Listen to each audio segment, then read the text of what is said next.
Bungee छोड़ सतगुरु रामपाल जी परमेश्वर जी की जय हो। परम पिता परमात्मा सारी सृष्टि के रचनहार, कुल मालिक, असंख्य ब्रह्मांडों के स्वामी, जगत गुरु, तीनों लोकों में प्रवेश करके सबका भरण पोषण करने वाले राजाधिराज, आत्माधार, नाथों के नाथ, देवों के देव महादेव, सर्वेश्वर महेश्वर, मृत्युंजय, अजरो अमर, आदि अनादि, सनातनी प्रभु, जगत पिता जगदीश्वर, श्री श्री 1008 की उपाधि के वास्तविक अधिकारी, अकाल मूरत सौद स्वरूपी राम वासुदेव सर्वगतम ब्रह्म, परम पूजे प्रथम पूजे, परम संत, परम पुरुष, परम धनी, परम दयालु, सत्य कबीर, हक्का कबीर, अल्लाहु कबीर, अल्लाहु अकबर, बाखबर, अल्लाह ताला जगत के तारणहार, जगत के मुक्तिदाता, जगत के जगन्नाथ, हारे के सहारे, हिंदुओं के राम, मुसलमानों के अल्लाह, सिखों के वाहेगुरु, ईसाइयों के मसीह, दया के सागर दयानिधि, करुणा के सागर करुणानिधि, स्वयंभू परिभू, संकट मोचन, कष्ट हरण, मंगल करण, दुख भंजन, अविगत कबीर, निर्विकार निर्विषम परमात्मा, अलय अलेख सतगुरु, आदि अनादि सतगुरु, असली मर्यादा पुरुषोत्तम, असली राम, असली कृष्ण, असली घनश्याम, असली मुरारी, राजाओं के राजा, महाराजाओं के महाराजा, शहंशाहों के शहंशाह, सम्राटों के सम्राट, भगवानों के भगवान, अल्लाहों के अल्लाह, प्रभुओं के प्रभु, मसीहाओं के मसीह, सच्चे वाहिगुरु, बाबाओं के बाबा, पीरों के पीर, सेठों के सेठ, जगत सेठ, सावलसा सेठ, सर्वगुण संपन्न, अनंत कोटि कलाओं के स्वामी, अनंत कोटि ब्रह्मांडों के नायक, योगियों में महायोगी, ध्यानियों में महाध्यानी, सिद्धों में परम सिद्ध, ज्ञानियों में तत्व ज्ञानी, ब्रह्म ज्ञानी, महाज्ञानी, परम ज्ञानी, सर्वश्रेष्ठ ज्ञानी, विज्ञानी, युवा कबीर, समर्थ कबीर, असंवाद, अमित ओजा, सच्चे रहनुमा, करीम अल्लाह, सुबहान अल्लाह, दुनिया के अंतिम पैगंबर, 8 सितंबर 1951 से गांव धनाना, जिला सोनीपत, हरियाणा, भारतवर्ष की पावन भूमि पे प्रकट रियल कल की भगवान श्री नारायण साकार हरि, श्री बाबा साहेब स्वयंभू संत श्रोमणी सतगुरु रामपाल जी परमेश्वर जी के चरण कमल में साध संगति से जुड़े हुए आप और हम सभी सत्सेवक भाई बहनों का अनंत कोटि दंडवत प्रणाम। सत्साई भाई और बहनों, दया है परमपिता परमेश्वर जी की, जिनके विशेष आशीर्वाद से, जिनकी विशेष रजा से, कृपा से आप और हम सभी सत्सेवक भाई बहन साध संगति से जुड़े हुए हैं। साध संगति से जुड़कर हम निरंतर परमपिता परमेश्वर सतगुरु रामपाल जी भगवान के भक्ति मार्ग में, उन्हीं के चरण कमल में दृढ़ता के साथ में आगे बढ़ रहे हैं।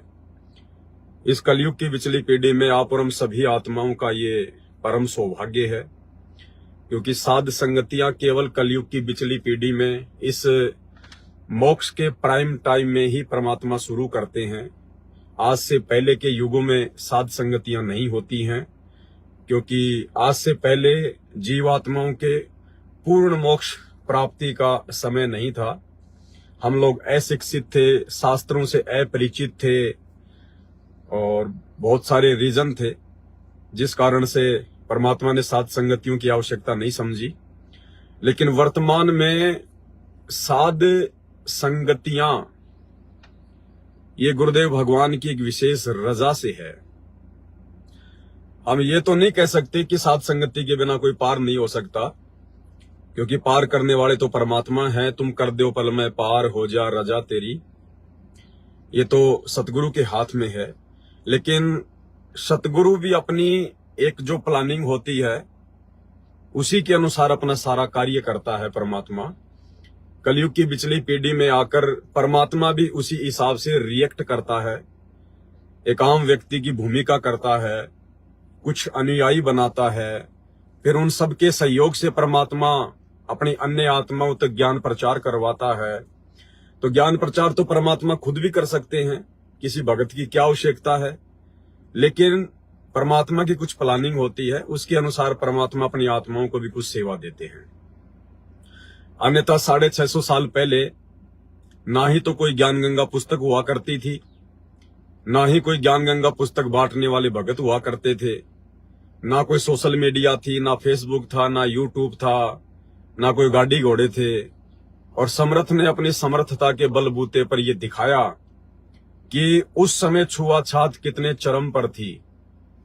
और परमेश्वर उस जाति में उन्होंने रोल किया, अभिनय किया, जुलाहा जाति में, जिनके लोग शकल भी नहीं देखा करते थे। और विशेषकर जो ब्राह्मण समुदाय था, वो तो जुलाहा जैसे लोगों को अपने कपड़ों से भी स्पर्श नहीं होने देते थे। उस जाति में परमेश्वर आए और 64 लाख उनके भगत हुए, उनके अनुयायी हुए, जिनमें सबसे बड़ा जो ब्राह्मण था उस समय, सबसे बड़ा ब्राह्मण पूरे हिंदुस्तान में, सभी जो ब्राह्मण हैं उन सब का मुखिया पंडित रामानंद, जिसके 52 द्वारे थे। आप ये जितने भी बद्रीनाथ, केदारनाथ, जगन्नाथ, नीलकंठ, वैष्णो देवी, ये जितने भी धाम हैं, ऐसे ऐसे 52 द्वारे हैं, 52 धाम हैं। उन 52 धामों के ऊपर उसका प्रभुत्व था।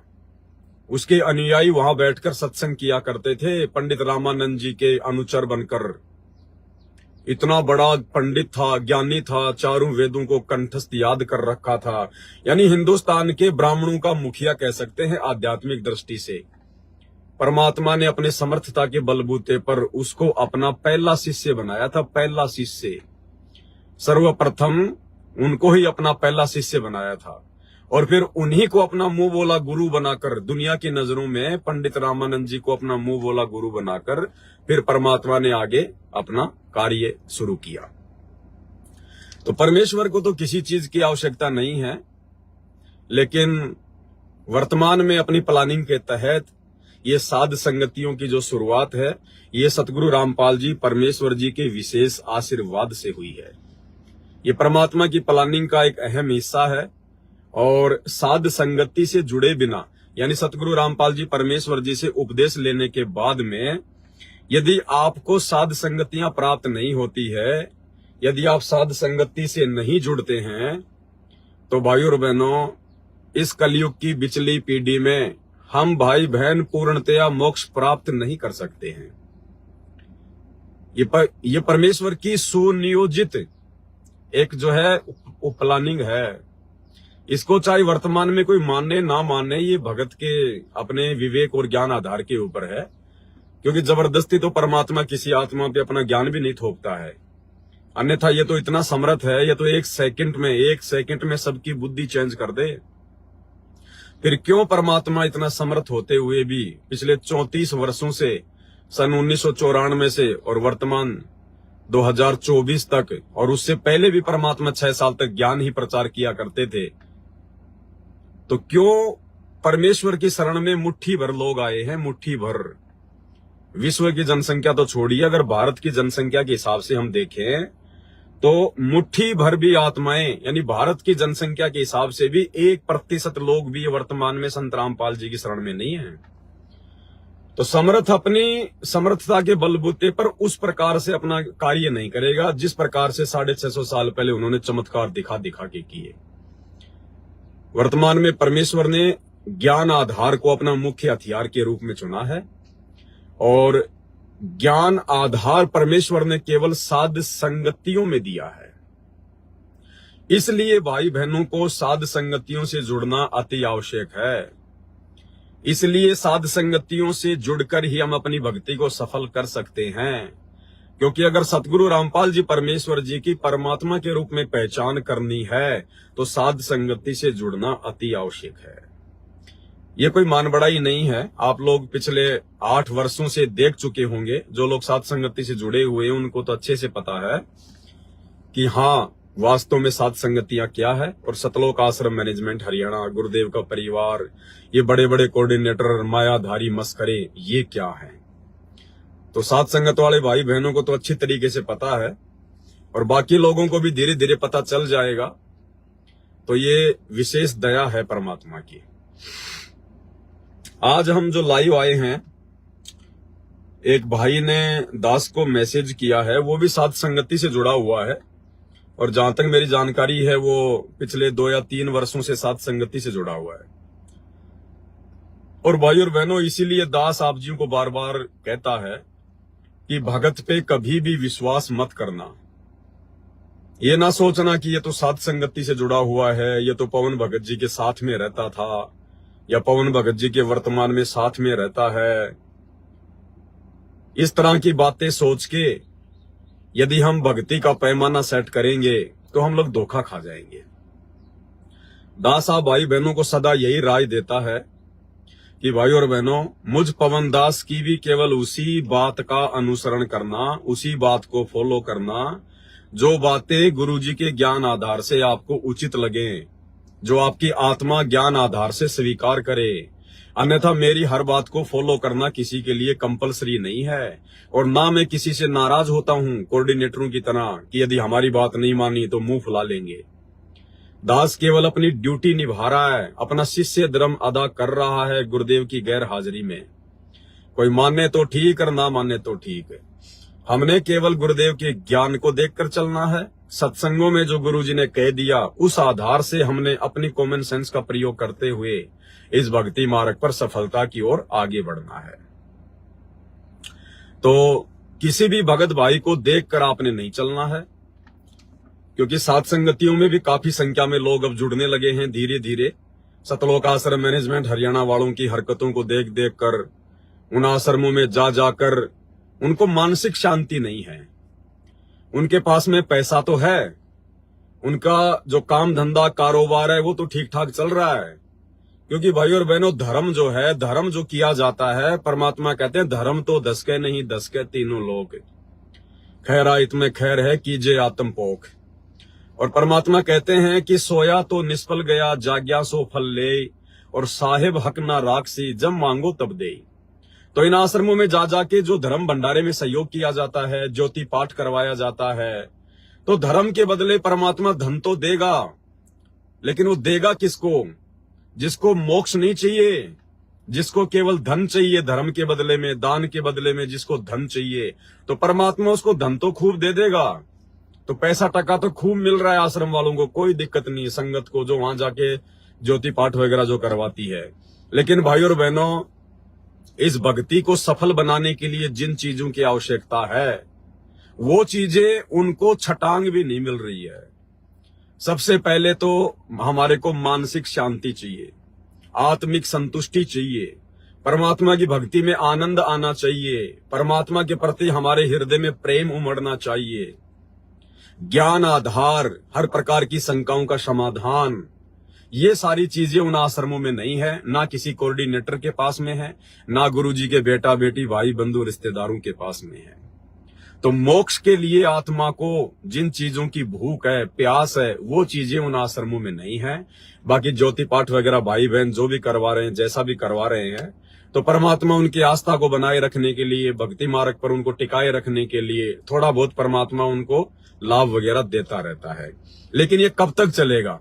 परमात्मा ने तो सतलोक लेके जाना है ना, सतलोक के लिए आत्मा तैयार करनी है। यहीं पे थोड़े ना परमात्मा दान के बदले धन दे के अपनी आत्माओं को यूं ही जो अमल की बिगड़ने देगा। तो ये भी ज्यादा दिन नहीं चलेगा, वो समय बहुत नजदीक है। 2028 युग परिवर्तन का समय परमात्मा ने निश्चित कर रखा है। अब ये लाभ वाभ भी बंद हो जाएंगे थोड़े बहुत दिनों में, और उसके बाद में मजबूरन इन आत्माओं को या तो साध संगति से जुड़ना पड़ेगा, साध संगति के वीडियो देख के अपनी टूटी हुई मर्यादाओं को ठीक करना पड़ेगा, नाराज हो चुके परमात्मा को मर्यादित भक्ति करके प्रसन्न करना होगा, या फिर भाई अपने घर पे बैठ के अपनी पुरानी भक्ति में लग जाओ या दूसरे साधु संतों के चक्कर काटने लग जाओ, और कोई चारा नहीं है। तो साध संगति से ही परमात्मा दया बख्शेंगे। तो ये भाई 2-3 साल से साध संगति से जुड़ा हुआ है, और इतना सब कुछ सुनने के बाद में, इतने सब कुछ वीडियो देखने के बाद में, देखो अचानक से काल ने इसके अंदर क्या प्रेरणा की है। जबकि इस शंका का कोई औचित्य नहीं है, कोई मतलब नहीं है। लेकिन भाई और बहनों, दास की तो परमात्मा ने ड्यूटी लगा रखी है।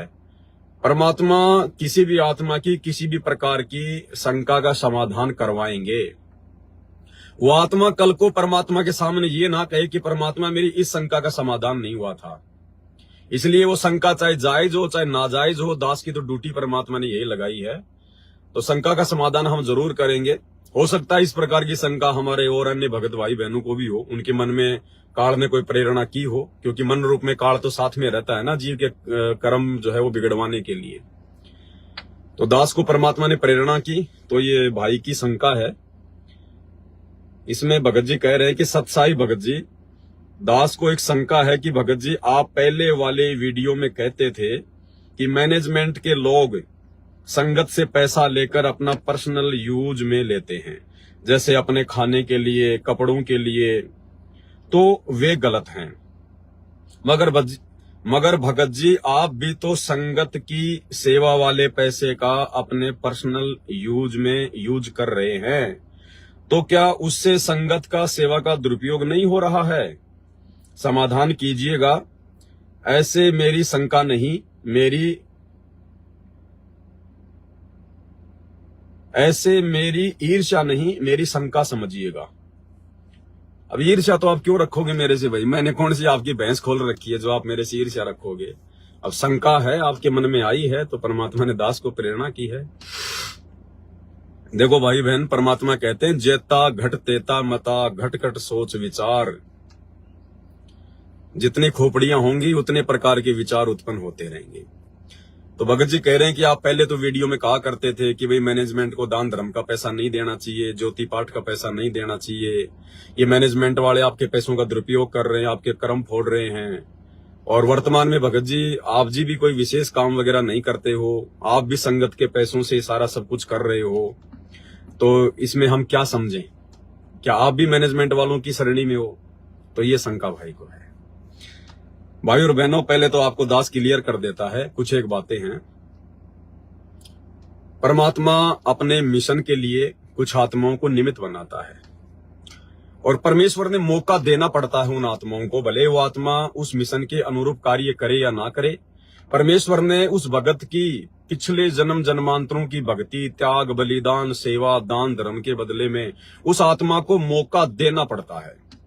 जैसे 650 साल पहले परमात्मा ने कमाल को मुर्दे से जिंदा किया, जबकि परमात्मा को इस बात का मालूम था कि ये आत्मा आगे चलकर गुरुद्रोही बनेगी और काल के जाल में मेरे हजारों भक्तों को फंसाएगी, लेकिन फिर भी परमात्मा ने कमाल को जिंदा किया। उसके बहुत सारी रीजन होते हैं भाई और बहनों, केवल एक ही रीजन नहीं होता।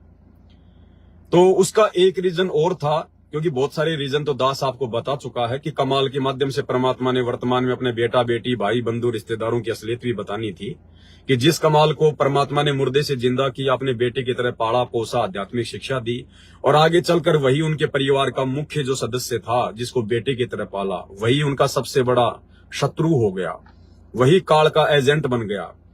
तो परमात्मा हमें समझाना चाह रहे थे कि आगे जब कलयुग की पिछली पीढ़ी में मैं आऊंगा, उस समय भी ये काल मेरे आसपास, मेरे परिवार के रूप में, मेरे बेटा बेटी, भाई बंधु, रिश्तेदारों के रूप में ही, या मुख्य सेवादारों के रूप में ही अपने एजेंटों को भेजेगा। तो आप लोगों ने सावधान रहना है, बेटा बेटी की मोहर देखकर आंख बंद करके विश्वास नहीं करना है। और आज वही काम हो रहा है सारा का सारा, जो उस समय कमाल ने किया, परमात्माओं की मर्यादा तोड़वाई, आज वही काम साइलेंट रूप में, सूक्ष्म रूप में काल गुरुदेव के कलयुगी परिवार के माध्यम से करवा रहा है। सबको पता है कैसे कैसे राजनीतियां करवाता है, सारे उल्टे काम करवा रहे हैं संगत से, ज्ञान आधार से कोई लेना देना नहीं है। और दूसरा रीजन ये था भाई और बहनों कमाल को जिंदा करने का, क्योंकि वो आत्मा कभी न कभी परमात्मा की शरण में थी, अच्छी आत्मा थी, परमात्मा की भक्ति कर रही थी, लेकिन हम लोग परमात्मा से अपनी नादानी के चलते दूर होते आ रहे हैं। तो परमेश्वर ने उस आत्मा को एक मौका भी देना था। गुरुदेव भगवान ने, कबीर परमात्मा ने अपनी उस आत्मा को एक मौका देना था, क्योंकि उसकी किसी जन्म की दान, भक्ति, सेवा, त्याग और जो बलिदान था, उसका जो पुण्य था वो शेष था। और परमात्मा मौका देता है आत्मा को। तो परमेश्वर ने उस कमाल की आत्मा को, जहां भी वो जिस भी योनि में थी, जहां भी थी, उस आत्मा को परमात्मा ने मौका दिया। ये जरूरी नहीं है कि कमाल ने जो शरीर छोड़ा था वो जिस भी वो कबीले में था, और जो कबीले वाले थे जिन्होंने उसको पानी के अंदर एक नाव सी बना के उसको पानी में बहा दिया था, जरूरी नहीं है कि वही आत्मा को परमात्मा ने वापस डाला था। नहीं, ना जाने कौन सी योनि से उठा के उस आत्मा को परमात्मा ने उस मुर्दे शरीर में डाला। जिस प्रकार जो शेख तकी की बेटी थी वो मर गई थी 11 साल की उम्र में, और परमात्मा ने फिर अपनी किस आत्मा को परमात्मा ने अपनी किस आत्मा को कहां से लाके उसके शरीर में डाला। तो बहुत सारे रीजन होते हैं भाई और बहनों। तो कहने का मतलब है परमात्मा आत्माओं को मौका देता है, उनको अपने मिशन के लिए निमित्त बनाता है। तो वर्तमान में भाई और बहनों दो आत्माएं, सबसे पहली आत्मा है गुरुजी का भाई महेंद्र। गुरुजी का भाई महेंद्र, जिसको परमात्मा ने सतलोक आश्रम मैनेजमेंट हरियाणा का मुखिया बनाया है। मुखिया बनाने का मतलब गुरुदेव ने अपने मुख से उसको मुखिया नहीं बनाया, कोई सरदार नहीं बनाया है, लेकिन उसके पिछले संस्कारों से परमात्मा ने उसको एक ड्यूटी दी और नादान संगत ने उसको गुरुदेव का भाई समझकर सतलोक आश्रम का एक मुख्य व्यक्ति समझकर उसको विशेष जो है महत्व देना उसको शुरू कर दिया। और आश्रम में भक्तों का शंका समाधान भी वो किया करता था। अब आज पता चल रहा है कि वो क्या शंका समाधान किया करता होगा। तो परमेश्वर ने उस महेंद्र की आत्मा को भी मौका दिया, उसको सतलोक आश्रम मैनेजमेंट हरियाणा में उसको रखा। ज्यादातर लोग उसकी बातें मानते थे, उसको फॉलो करते थे, कोऑर्डिनेटर लोगों को संभालता था, बहुत सारी जो व्यवस्था है, जो मैनेजमेंट है, वो उसको देखा करता था। तो महेंद्र को परमात्मा ने निमित्त बनाया। दूसरी तरफ भाई और बहनों, साध संगतियों के लिए मुझ पवन दास को परमात्मा ने निमित्त बनाया। और फिर परमेश्वर ने अपने इसार जेल से आए हुए एक 9 पेज के लेटर में, जो लेटर आपको दास ने पढ़ाया था 2 बार, उसके ऊपर वीडियो भी बन चुके हैं, उस लेटर में परमात्मा ने सांकेतिक रूप में लिखा हुआ है। सांकेतिक रूप में क्या लिखा है परमात्मा ने कि ये जो महेंद्र दास है, जो गुरुजी का छोटा भाई है, ये और जो ये पवन दास है आपका भाई, ये दोनों आत्माएं सतगुरु रामपाल जी भगवान की, इस कबीर परमात्मा की जो है, ये परम आत्माएं हैं। परम आत्माएं मतलब आम आत्माओं से ये श्रेष्ठ आत्माएं हैं। ये दास पवन दास और महेंद्र दास, ये दोनों जो है परमात्मा के ये परम भगत थे। ये किसी जन्म में, किसी युग में हम दोनों सतगुरु रामपाल जी भगवान के, इस कबीर परमात्मा के परम भगत रह चुके हैं।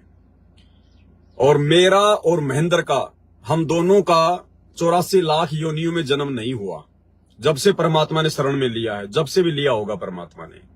मैं और महेंद्र केवल 2 ही आत्मा है संगत में, जो 64 लाख वाली आत्माओं में से नहीं है। यानी गुरुजी का भाई और ये पवन दास, हम दोनों 650 साल पहले 64 लाख वाली आत्माओं में नहीं है। हम आत्माएं बार बार मां के गर्भ से जन्म लेकर नहीं आ रही हैं। हम आत्माओं को परमात्मा ने 84 में नहीं जाने दिया। और वर्तमान में परमात्मा ने हम दोनों ही आत्माओं को मौका दिया है अपने इस मिशन में सहयोग के लिए, अपने अच्छे जो कर्म है वो बनाने के लिए हम दोनों आत्माओं को परमात्मा ने मौका दिया। अब इसीलिए तो भाई और बहनों देखो, गुरुजी की लाखों की संगत में से 2 भाग हो गए। गुरुजी की लाखों की संगत में से 2 भाग हो गए, और एक जो टुकड़ा है वो सतलोक आश्रम मैनेजमेंट हरियाणा है, जिसका मुखिया उधर जो है ये महेंद्र बना हुआ है। और एक तरफ साध संगतियां शुरू हो गई, यानी दूसरा जो ग्रुप बन गया, उसके लिए परमात्मा ने इस कुत्ते को निमित्त बनाया, इस पवन दास को निमित्त बनाया। नहीं तो मैं तो आपके जैसा 2 कोड़ी का भगत था, मुझे कौन जानता था भाई, मुझे कौन पहचानता था मुझे संगत में, और ना हमने कभी ये सोचा जिंदगी में।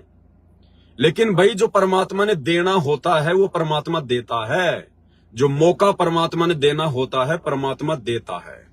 अब उस मौके का कौन फायदा उठाएगा और कौन नहीं उठाएगा, ये फिर आगे उन भक्तों के स्वतंत्र कर्मों के ऊपर है। तो मौका परमात्मा ने महेंद्र को भी दिया और मौका परमात्मा मुझ दास को भी दे रहे हैं।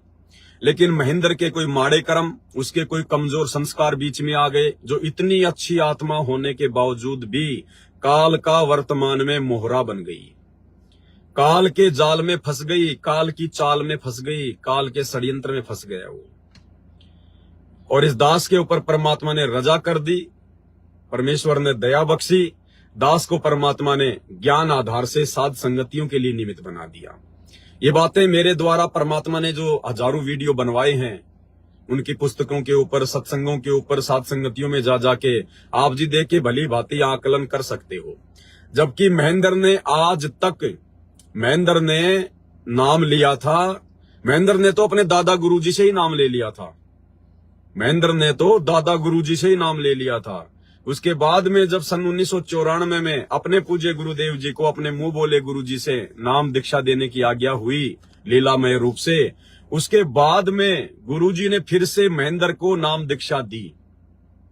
तो सोचिए, महेंद्र तो पिछले 30 साल से जुड़ा हुआ है और ये पवन दास तो 2013 में जुड़ा परमात्मा से। तो मैं तो महेंद्र दास से भक्ति मार्ग के हिसाब से भी बहुत छोटा हूं और उम्र के हिसाब से भी मेरी तो 40 साल की उम्र है। महेंद्र की लगभग जो है 65-66 साल की उम्र हो गई।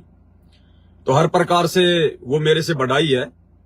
लेकिन भाई और बहनों, फिर भी परमात्मा ने दास के ऊपर विशेष दया बना के रखी है। वो आत्मा महेंद्र जिसको गुरुजी ने मौका दिया, आज वो काल की गोद में जाके बैठ गया और इस दास से परमात्मा ने ज्ञान आधार से साध संगतियों के लिए निमित्त बना के हजारों की संख्या में हर एक नया टॉपिक, हर एक नया संकेत, हर एक नई जानकारी और हजारों की संख्या में परमात्मा ने 2-2 घंटे के, 3-3 घंटे के, कई तो 5-5 घंटे की साध संगतियां हुई है। और महेंद्र का पिछले 30 वर्षों से आप जी एक आधे घंटे का वीडियो भी नहीं देख पाओगे। उसने आज तक अपने 30 साल के भक्ति इतिहास में अपने भगत भाई बहनों के बीच में बैठ के ज्ञान आधार से कभी आधे घंटे की ज्ञान चर्चा भी नहीं की है। ना उसने इस प्रकार से सतगुरु रामपाल जी के परमात्मा होने के विषय में कोई वीडियो बनाया है, ना उसने भक्तों को बैठा कर कोई साध संगति की है। आप उसका 30 साल के इतिहास में एक आधे घंटे का वीडियो भी आपको देखने को नहीं मिलेगा। तो ज्ञान आधार से परमेश्वर ने इस नीच, इस कुत्ते, इस 2 कौड़ी के जीव के ऊपर दया बख्शी है। तो मौका परमात्मा ने महेंद्र को भी दिया और मौका परमात्मा ने मेरे को भी दिया। अब परमात्मा अपने मिशन के लिए जिन आत्माओं को निमित्त बनाएगा और जो सेवा परमात्मा ने जो पूर्व निर्धारित कर रखी होती हैं, जब वो सेवा परमात्मा करवाएगा तो भाई और बहनों, ना तो काम धंधा वो महेंद्र कर सकता और ना काम धंधा इधर ये पवन दास कर सकता। क्योंकि अगर काम धंधा करेंगे तो फिर हम इस प्रकार की सेवाएं कर ही नहीं, पर हम बिल्कुल सेवा कर ही नहीं, जो है वो नहीं पाएंगे जो सेवाओं के लिए परमात्मा ने निमित्त बनाया है। तो उधर महेंद्र को परमात्मा ने निमित्त बनाया और महेंद्र ने अपने स्वतंत्र कर्मों का दुरुपयोग करते हुए, क्योंकि जब तक जीव की मर्यादा नहीं टूटेगी और जब तक कोई बहुत बड़ा दोष अपने गुरुजी के प्रति भगत में नहीं आएगा, तब तक जीव काल की गोद में जाके नहीं बैठता। लेकिन महेंद्र के मन में अपने गुरुजी के प्रति कोई बहुत बड़ा दोष आया है, बहुत भयंकर दोष आया है, जिस दोष की कोई माफी नहीं हो सकती। उसके बाद इसकी मर्यादा टूटी है और धीरे धीरे 2014 बरवाला कांड से पहले ही काल ने इस महेंद्र को अपने आगोश में लेना शुरू कर दिया। और संयोग देखो भाई और बहनों, 2005 में महेंद्र ने अपनी नौकरी छोड़कर और सतलोक आश्रम जो करोथा है वहां पर ये रहने लग गया। मतलब रहता तो अपने परिवार में अपने बाल बच्चों के साथ में ही था, लेकिन काल ने इसको 2005 में गुरुजी के साथ में जोड़ दिया और 1 साल के अंदर अंदर इन्होंने जो है करोथा कांड करवा दिया। 2006 में फिर करोथा कांड हो जाता है। 2005 में करोथा आश्रम में महेंद्र की एंट्री और 2006 में ही करोथा कांड हो जाता है। और उसके बाद में इन्होंने बरवाला कांड करवाया। बरवाला कांड तो बिल्कुल क्लियर है, स्पष्ट है, आप लोगों को वीडियो बना के दे दिए हैं। इन्हीं लोगों के द्वारा लिखी गई पुस्तक भ्रष्ट जज कुमारक से आपको दिखा दिया गया क्या सही है और क्या गलत है। तो कहने का मतलब भाई और बहनों, जब तक कोई बहुत भयंकर दोष अपने गुरुजी के प्रति नहीं आएगा, तब तक वो आत्मा काल के षड्यंत्र में नहीं फंसती है।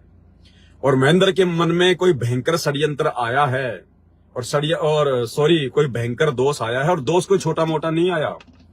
खुद ये गुरु बनना चाहता था, गुरुजी की जगह लेना चाहता था। ये आश्रम में अपने आप को गुरुजी के बाद में दूसरा जो है छोटा ये गुरु समझता था। और बहुत सारी आत्माएं भी इसके सामने कह दिया करती थी कि भाई गुरुजी के बाद तो महेंद्र ही है, भाई गुरुजी की बात मानना और महेंद्र की बात मानना दोनों बराबर है। तो काल जो है धीरे धीरे हवा भरता रहता था इसके अंदर। काल इसके अंदर धीरे धीरे हवा भरता रहता था और हवा इसमें इतनी भर गई कि अब ये फिर गुब्बारा बन के ऊपर ही उड़ गया। तो मौका इसको दिया परमात्मा ने, लेकिन ये मौका चूक गया मान बढ़ाई में आके, अहंकार में आके। और वैसे भी भाई और बहनों, गुरु को परमात्मा माने बिना आप जी उनके भगत कहला नहीं सकते। भले नाम दीक्षा ले लो, ठप्पा लगाने से कोई भगत नहीं बन जाता। आज ना जाने कितने संत रामपाल जी से उपदेश लेके भगत का ठप्पा लगा के दारू के ठेके खोल के बैठे हैं, ना जाने कितने उल्टे काम करते हैं, नशे का वो कारोबार करते हैं। बहुत सारे लोग हैं, तो खाली गुरुजी के नाम उपदेश का ठप्पा लगने मात्र से कोई भगत नहीं बन जाता है। तो महेंद्र के मन में भयंकर दोष आया, जिस कारण से ये काल की गोद में बैठ गया और काल ने इसको उस कमाल की तरह अपना मुख्य मोहरा बना लिया बरवाला कांड के लिए। तो कहने का मतलब भाई और बहनों, परमात्मा ने तो निमित्त बनाया, परमात्मा ने तो उसको भी मौका दिया और परमात्मा ने मेरे को भी मौका दिया, लेकिन वो आत्मा अपने कमजोर संस्कारों के चलते, गुरुजी को परमात्मा ना मानने के चलते, क्योंकि भाई और बहनों, एक भाई कैसे अपने भाई को, एक भाई 40 साल बाद कैसे अपने भाई को परमात्मा मान लेगा? आप खुद सोचिएगा, आप खुद सोचिए। आप परिवार में 2 भाई हैं, अब बचपन में भाई कैसे रहते हैं, कैसे खेलते हैं, आपस में लड़ाई झगड़ा, गाली गलौच, मारपीट, छोटी छोटी बातों पे राग द्वेष, ईर्ष्या, मन मुटाव। फिर बड़े हो जाते हैं, कोई अपना काम करने लग गया। महेंद्र जो है वो पुलिस डिपार्टमेंट में लग गया, ये रोहतक में एसपी का ड्राइवर लग गया महेंद्र। गुरुजी अपना जूनियर इंजीनियर का डिप्लोमा करके अपनी जो है इरिगेशन डिपार्टमेंट में अपनी नौकरी पे लग गए। ब्याह शादी हो गई, और ब्याह शादी होने के बाद भाई और बहनों, आपस में औरतों की कहां बनती है? अरे वर्तमान में नहीं बनती, वर्तमान में नहीं बनती भाई और बहनों। महेंद्र की औरत यानी महेंद्र का परिवार और गुरुजी का परिवार आपस में एक दूसरे को फूटी आंख भी नहीं सुहाते, फूटी आंख भी। इस दास के पास में तो सारे प्रमाण हैं, सारे सबूत हैं। बरवाला कांड के बाद में ये दांतरे निकाले करते थे, ये हंस हंस के दांतरे निकाला करते थे महेंद्र का परिवार, महेंद्र की औरत। और ये मंजू खुद कहा करती थी कि इनको जरा भी दुख नहीं है, जरा भी परेशानी नहीं है इनको कि हमारे गुरुजी जेल में हैं, और ये तो दांतरे निकालते फिरते हैं, दांतरे निकालते। खुद मंजू की ऑडियो इस दास ने अपने कान से सुनी है, और मेरे को सुनाई किसने? महेंद्र का मुख्य व्यक्ति डॉक्टर संदीप, डॉक्टर, दांतों का डॉक्टर, गुड़गांव का रहने वाला। पहले उसके घर पे नामदान केंद्र था, फिर वो गुड़गांव का कोऑर्डिनेटर बना दिया गया, और इस हार जेल में जाकर गुरुजी के दांतों का इलाज भी वही करके आया था। तो उस व्यक्ति का जयपुर में कोई एग्जाम वगैरह था, ये बात है तकरीबन 2016 के आसपास की। उस समय महेंद्र का और संदीप डॉक्टर का 36 का आंकड़ा चल रहा था, आपस में इनकी बनती नहीं थी। तो ये जयपुर आया हुआ था, और उस समय ये मेरे संपर्क में आ गया। तो मेरे घर पर ये डॉक्टर संदीप और इसकी जो वाइफ है सुमन, जो कि वकील है, वो गुरुजी के मुकदमों में भी वो वकील है, गुरुजी के मुकदमों में भी सुमन जो है वकील है। तो ये डॉक्टर संदीप और उसकी पत्नी सुमन दोनों दास के घर पे जयपुर में आए थे, और 4-5 दिन तक ये दास की झोपड़ी पे रहे थे, किराए के मकान पे। ये सुबह अपना जो कॉलेज वगैरह थी, जो भी इसको एग्जाम देना था वो दांतों का, ये चला जाता था, शाम को आ जाता था, रात को 2 बजे तक हम लोग बातें किया करते थे। और वो मेरे को मैनेजमेंट वालों की, महेंद्र की, मंजू की, इन सब की ऑडियो सुनाया करता था कि देख ले भगत जी क्या हो रहा है, भगत जी देख ले पवन दास क्या हो रहा है, ये है गुरुजी के परिवार का हाल, ये है महेंद्र के परिवार का हाल। इनको किसी को गुरुजी की कोई चिंता नहीं है, कोई फिक्र नहीं है। तो भाई और बहनों, दास के पास में तो परमात्मा ने जो भी चीजें थी वो सारी पहुंचा रखी है। तो कहने का मतलब है भाई और बहनों, इसके मन में अब फिर दोष आ गया। अब औरतों का आपस में झगड़ा, मन मुटाव, छोटी छोटी बातों को लेकर, औरतों की बातों को लेकर भाइयों में भी मन मुटाव हो जाता है। खैर परमात्मा में तो कभी मन मुटाव नहीं आता, लेकिन महेंद्र तो जीव है, महेंद्र थोड़ी कोई परमात्मा है, कोई भगवान है, ये तो 2 कोड़ी का जीव है, ये तो भगत नंदराम के बिंद का बेटा है।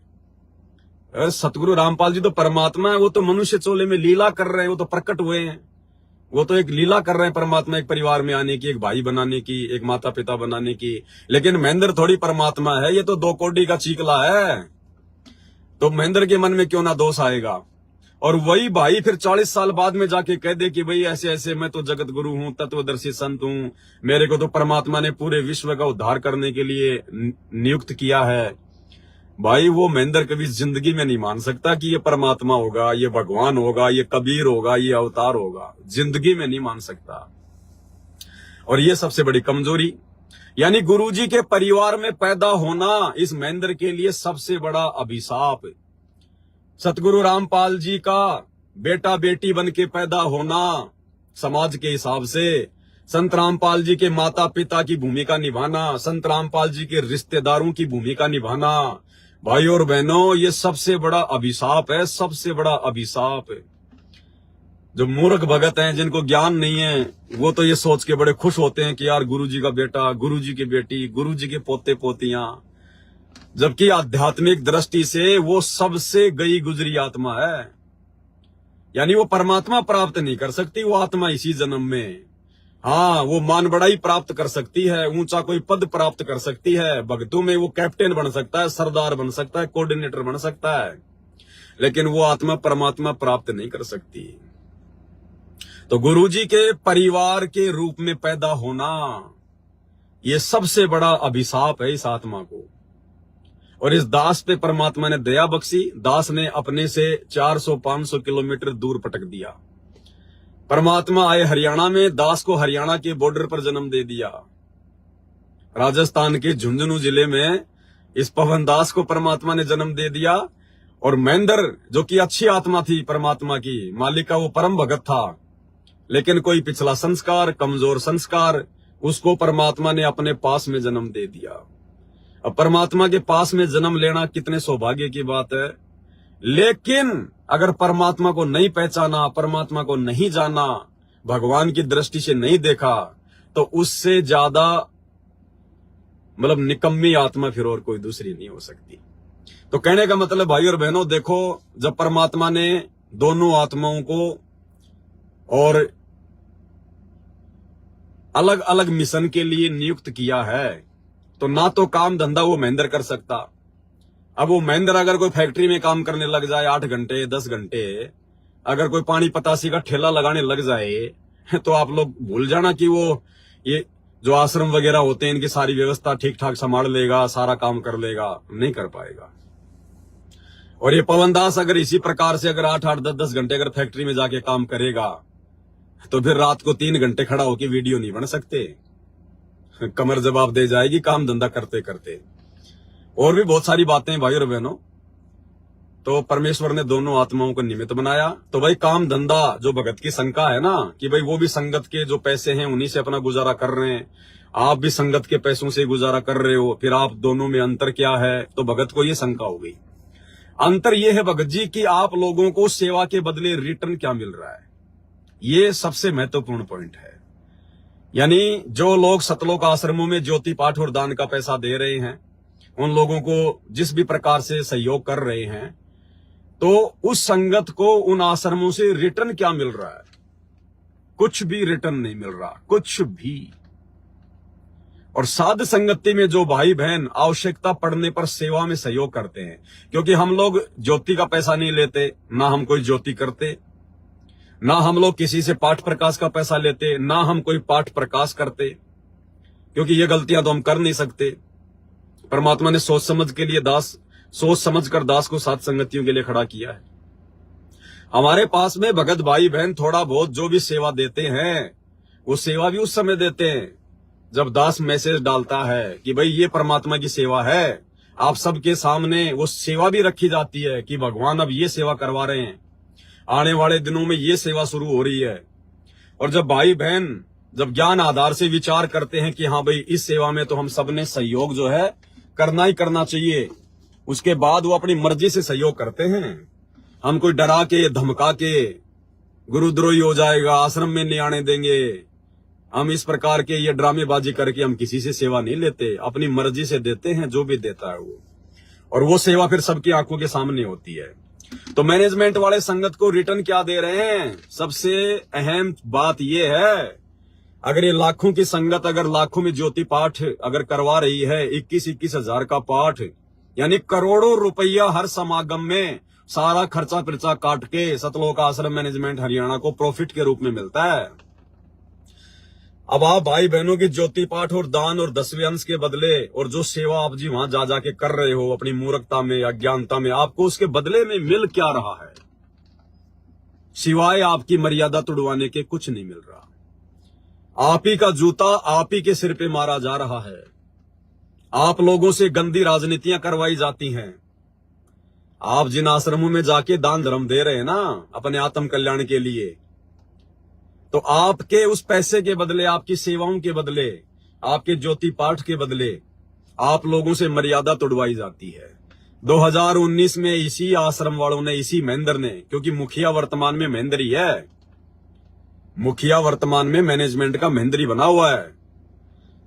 तो इस महेंद्र ने 2019 में पीले पर्चे निकलवाकर, कोऑर्डिनेटरों को आदेश देकर, कांग्रेस सरकार का सपोर्ट करवाकर, कांग्रेस सरकार को वोट डलवाने का आदेश देकर आप लोगों की मर्यादा तोड़वाई, क्योंकि ये घटिया गंदी राजनीति वाला कर्म संत रामपाल जी के भक्ति मार्ग में नहीं है। तो रिटर्न में क्या दिया? मर्यादा तोड़वाई। 2024 वर्तमान में इन्होंने कांग्रेस को छोड़ दिया, दल बदल लिया, अब ये बीजेपी के चमचे बन गए। वर्तमान में खुलेआम अब तो भक्तों को बसों में बैठा बैठा के और नरेंद्र मोदी की रैलियों में लेके जाया गया। अरे सोनीपत के गोहाना में जो नरेंद्र मोदी की रैली थी 2 महीने पहले, झज्जर, रोहतक, ये आसपास के जो थे, जो शहर थे, जो वो जिले थे हरियाणा के, सरेआम भक्तों को बसों में भर भर के, गुरुजी का आदेश बता बता के, पीले पर्चे निकाल निकाल के, मैसेज कोऑर्डिनेटरों से डलवा डलवा के, और भाई बहनों को नरेंद्र मोदी की रैली में शामिल करवाया गया।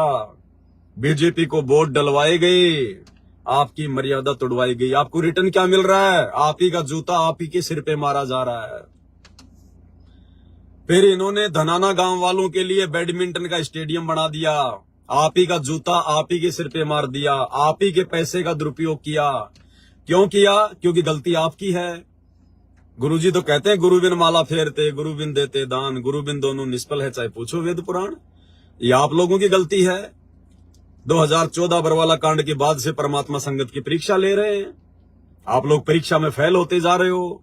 गुरुजी ने कब कहा कि आप मेरे भगत को ज्योति पाठ का पैसा देना, आप मेरे भगत को दान का पैसा देना? कब कहा गुरुजी ने?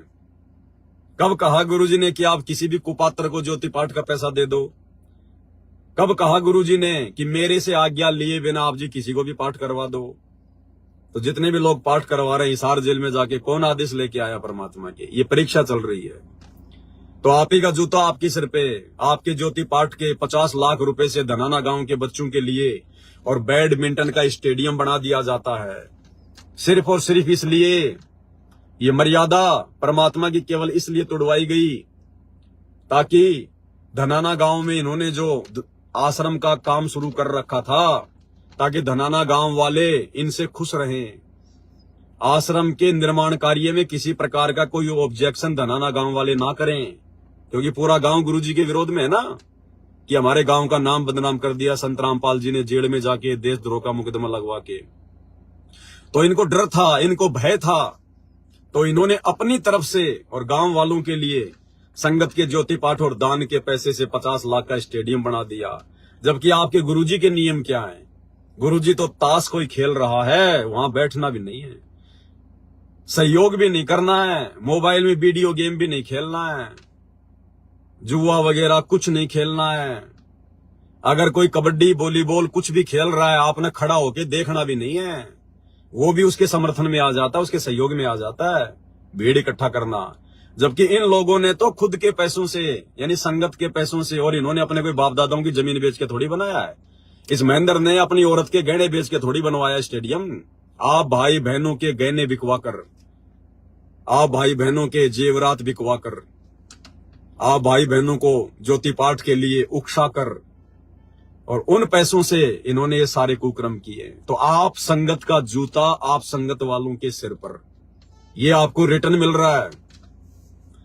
धनाना आश्रम के अंदर 3 एकड़ जमीन में हॉस्पिटल का काम शुरू हो चुका है, फाउंडेशन भर गया है, ऊपर का काम चल रहा है। क्यों भाई? ये परमेश्वर का आदेश है क्या?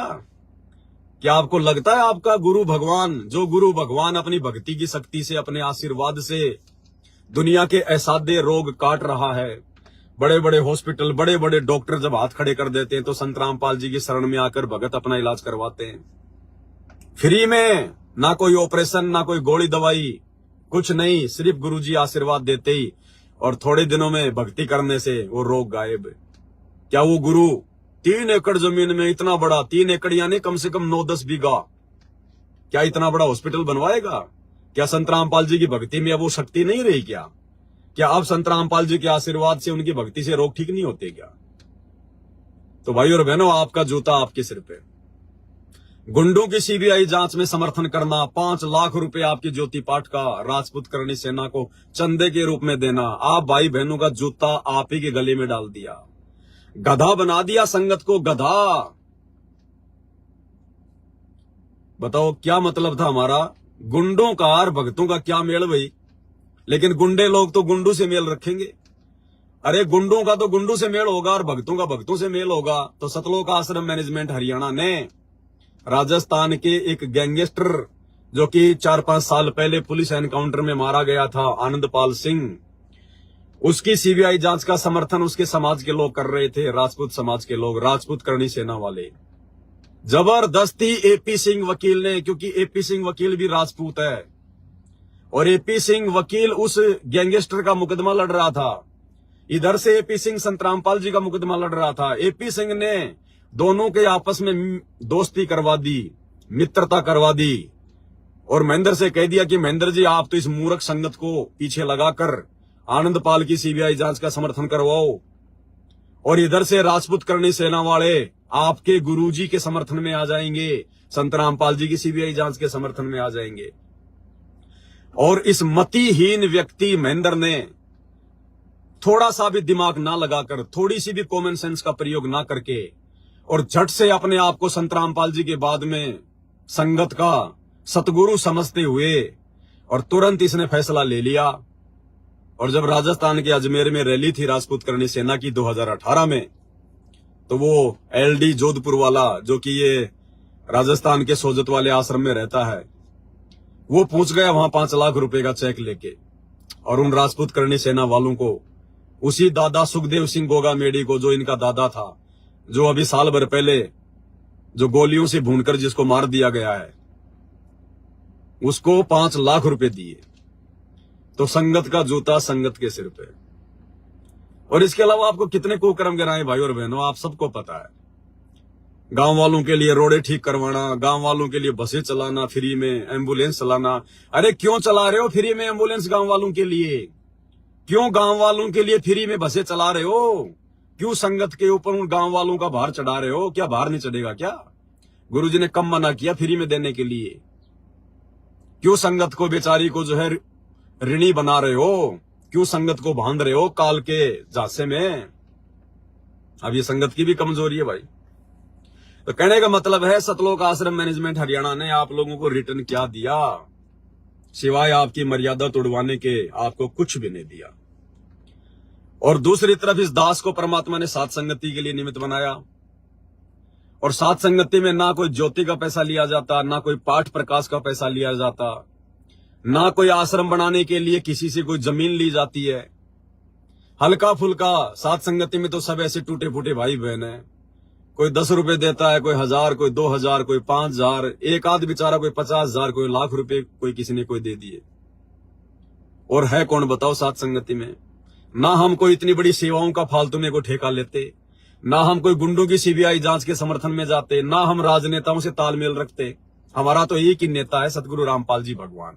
हमारा कोई राजनेता नहीं है और ना हमें किसी राजनेता की आवश्यकता है। दुनिया के सबसे बड़े राजा और राजनेता सतगुरु रामपाल जी भगवान के रहते सहते।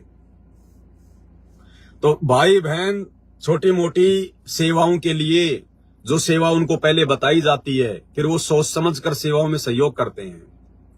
और उन सेवाओं के बदले में आपको दिया क्या जाता है? उन सेवाओं के बदले में साध संगतियों के माध्यम से आप लोगों को रिटर्न क्या दिया जा रहा है? आप लोगों को वो रिटर्न दिलवा रहा है परमात्मा सतगुरु रामपाल जी भगवान। आप लोगों के चंद सहयोग के बदले इस दास को निमित्त बनाकर वो वस्तु रिटर्न करवा रहा है, जो वस्तु आप जी लाख जन्म में अरबों खरबों की संपत्ति इकट्ठी करके भी नहीं कमा सकते। आप लोगों को मर्यादाएं दी जा रही हैं, जिन मर्यादाओं को निभाने से सतगुरु प्रसन्न होता है। और सतगुरु प्रसन्न है तो बताओ फिर आपका बाल कौन बाका कर देगा यहां पर? फिर आपके पास में कमी किस चीज की है? आप लोगों को रिटर्न जबरदस्त दिया जा रहा है, कई गुना रिटर्न मिल रहा है यहां से सात संगति से। आपको परमात्मा ने दास को निमित्त बनाकर ज्ञान आधार से इतना दृढ़ कर दिया, इतना मजबूत कर दिया। जैसे गुरुजी सत्संग में कहते हैं ना कि अगर ब्रह्मा विष्णु महेश भी अगर मेरे 3 वर्ष के बच्चे के सामने 3 वर्ष का भगत, यानी भले ही उम्र उसकी 40 साल है, लेकिन 3 साल से जिसने नाम दीक्षा ले रखी है, ब्रह्मा विष्णु महेश भी आध्यात्मिक ज्ञान में मार खा के जाएंगे।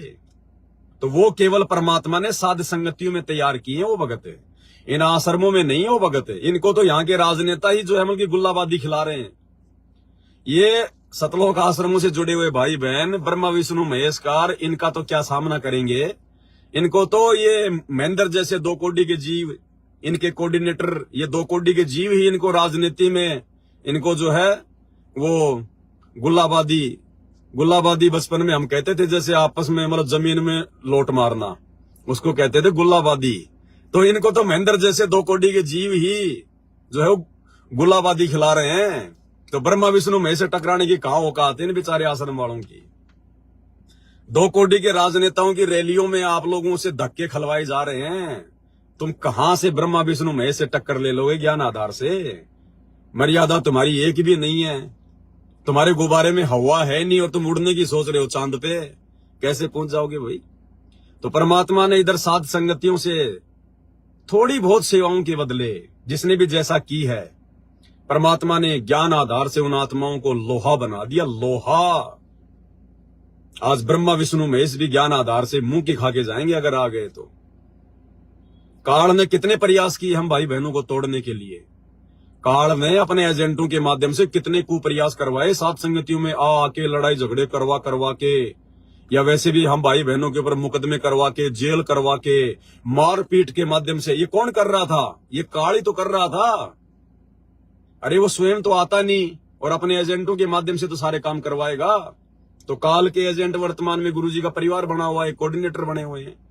तो ये लोग हमारे साथ में जितनी भी जो ये बदतमीजियां कर रहे हैं, मार पिटाई, गाली गलौज, मुकदमेबाजी, जेल में भिजवाना, साथ संगतियों को रुकवाना, धमकियां देना, ये कौन कर रहा है? ये साक्षात काल कर रहा है। तो काल मुंह की खा रहा नहीं खा रहा? क्या काल ने साथ संगतियां तोड़ दी क्या? बीच बीच में ना जाने हर साल अपने 2, 4, 5, 10 एजेंट साथ संगतियों में भेज देता था।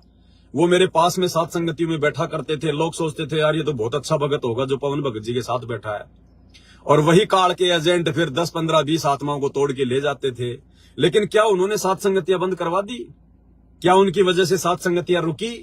क्या उनकी वजह से साथ संगतियां हल्की हुई?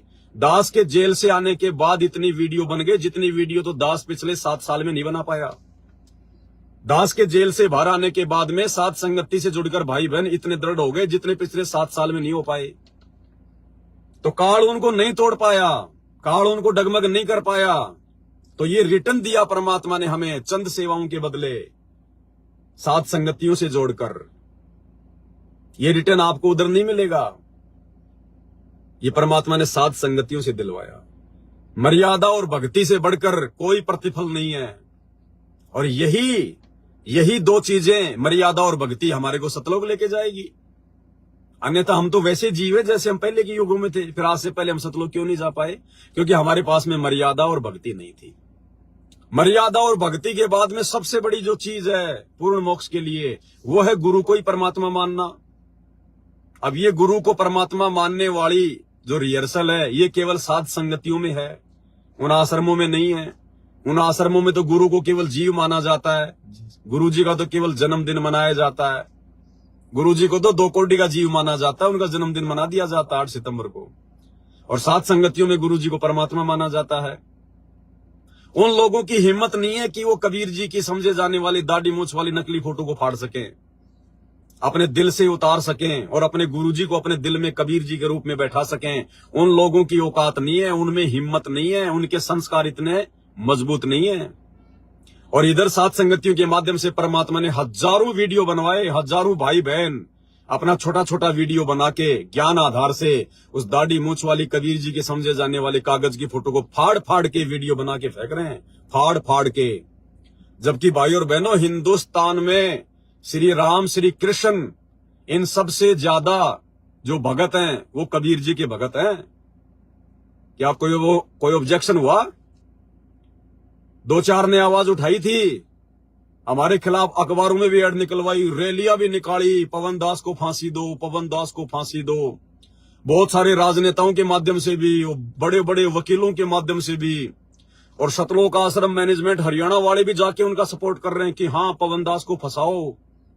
क्या परमात्मा ने किसी पर भी जरा सी आंच आने दी? तो समर्थ है किसके साथ में? समर्थ है किसके साथ में? क्योंकि समर्थ ने सोच समझ के तो इस कुत्ते को खड़ा किया है। ये फोटोएं फड़वाने के लिए तो परमात्मा ने दास को साथ संगतियों के लिए खड़ा किया है। क्योंकि भाई और बहनों, ये जो कार्य होते हैं ना, ये कार्य परम भक्तों के अलावा कोई दूसरा नहीं कर सकता।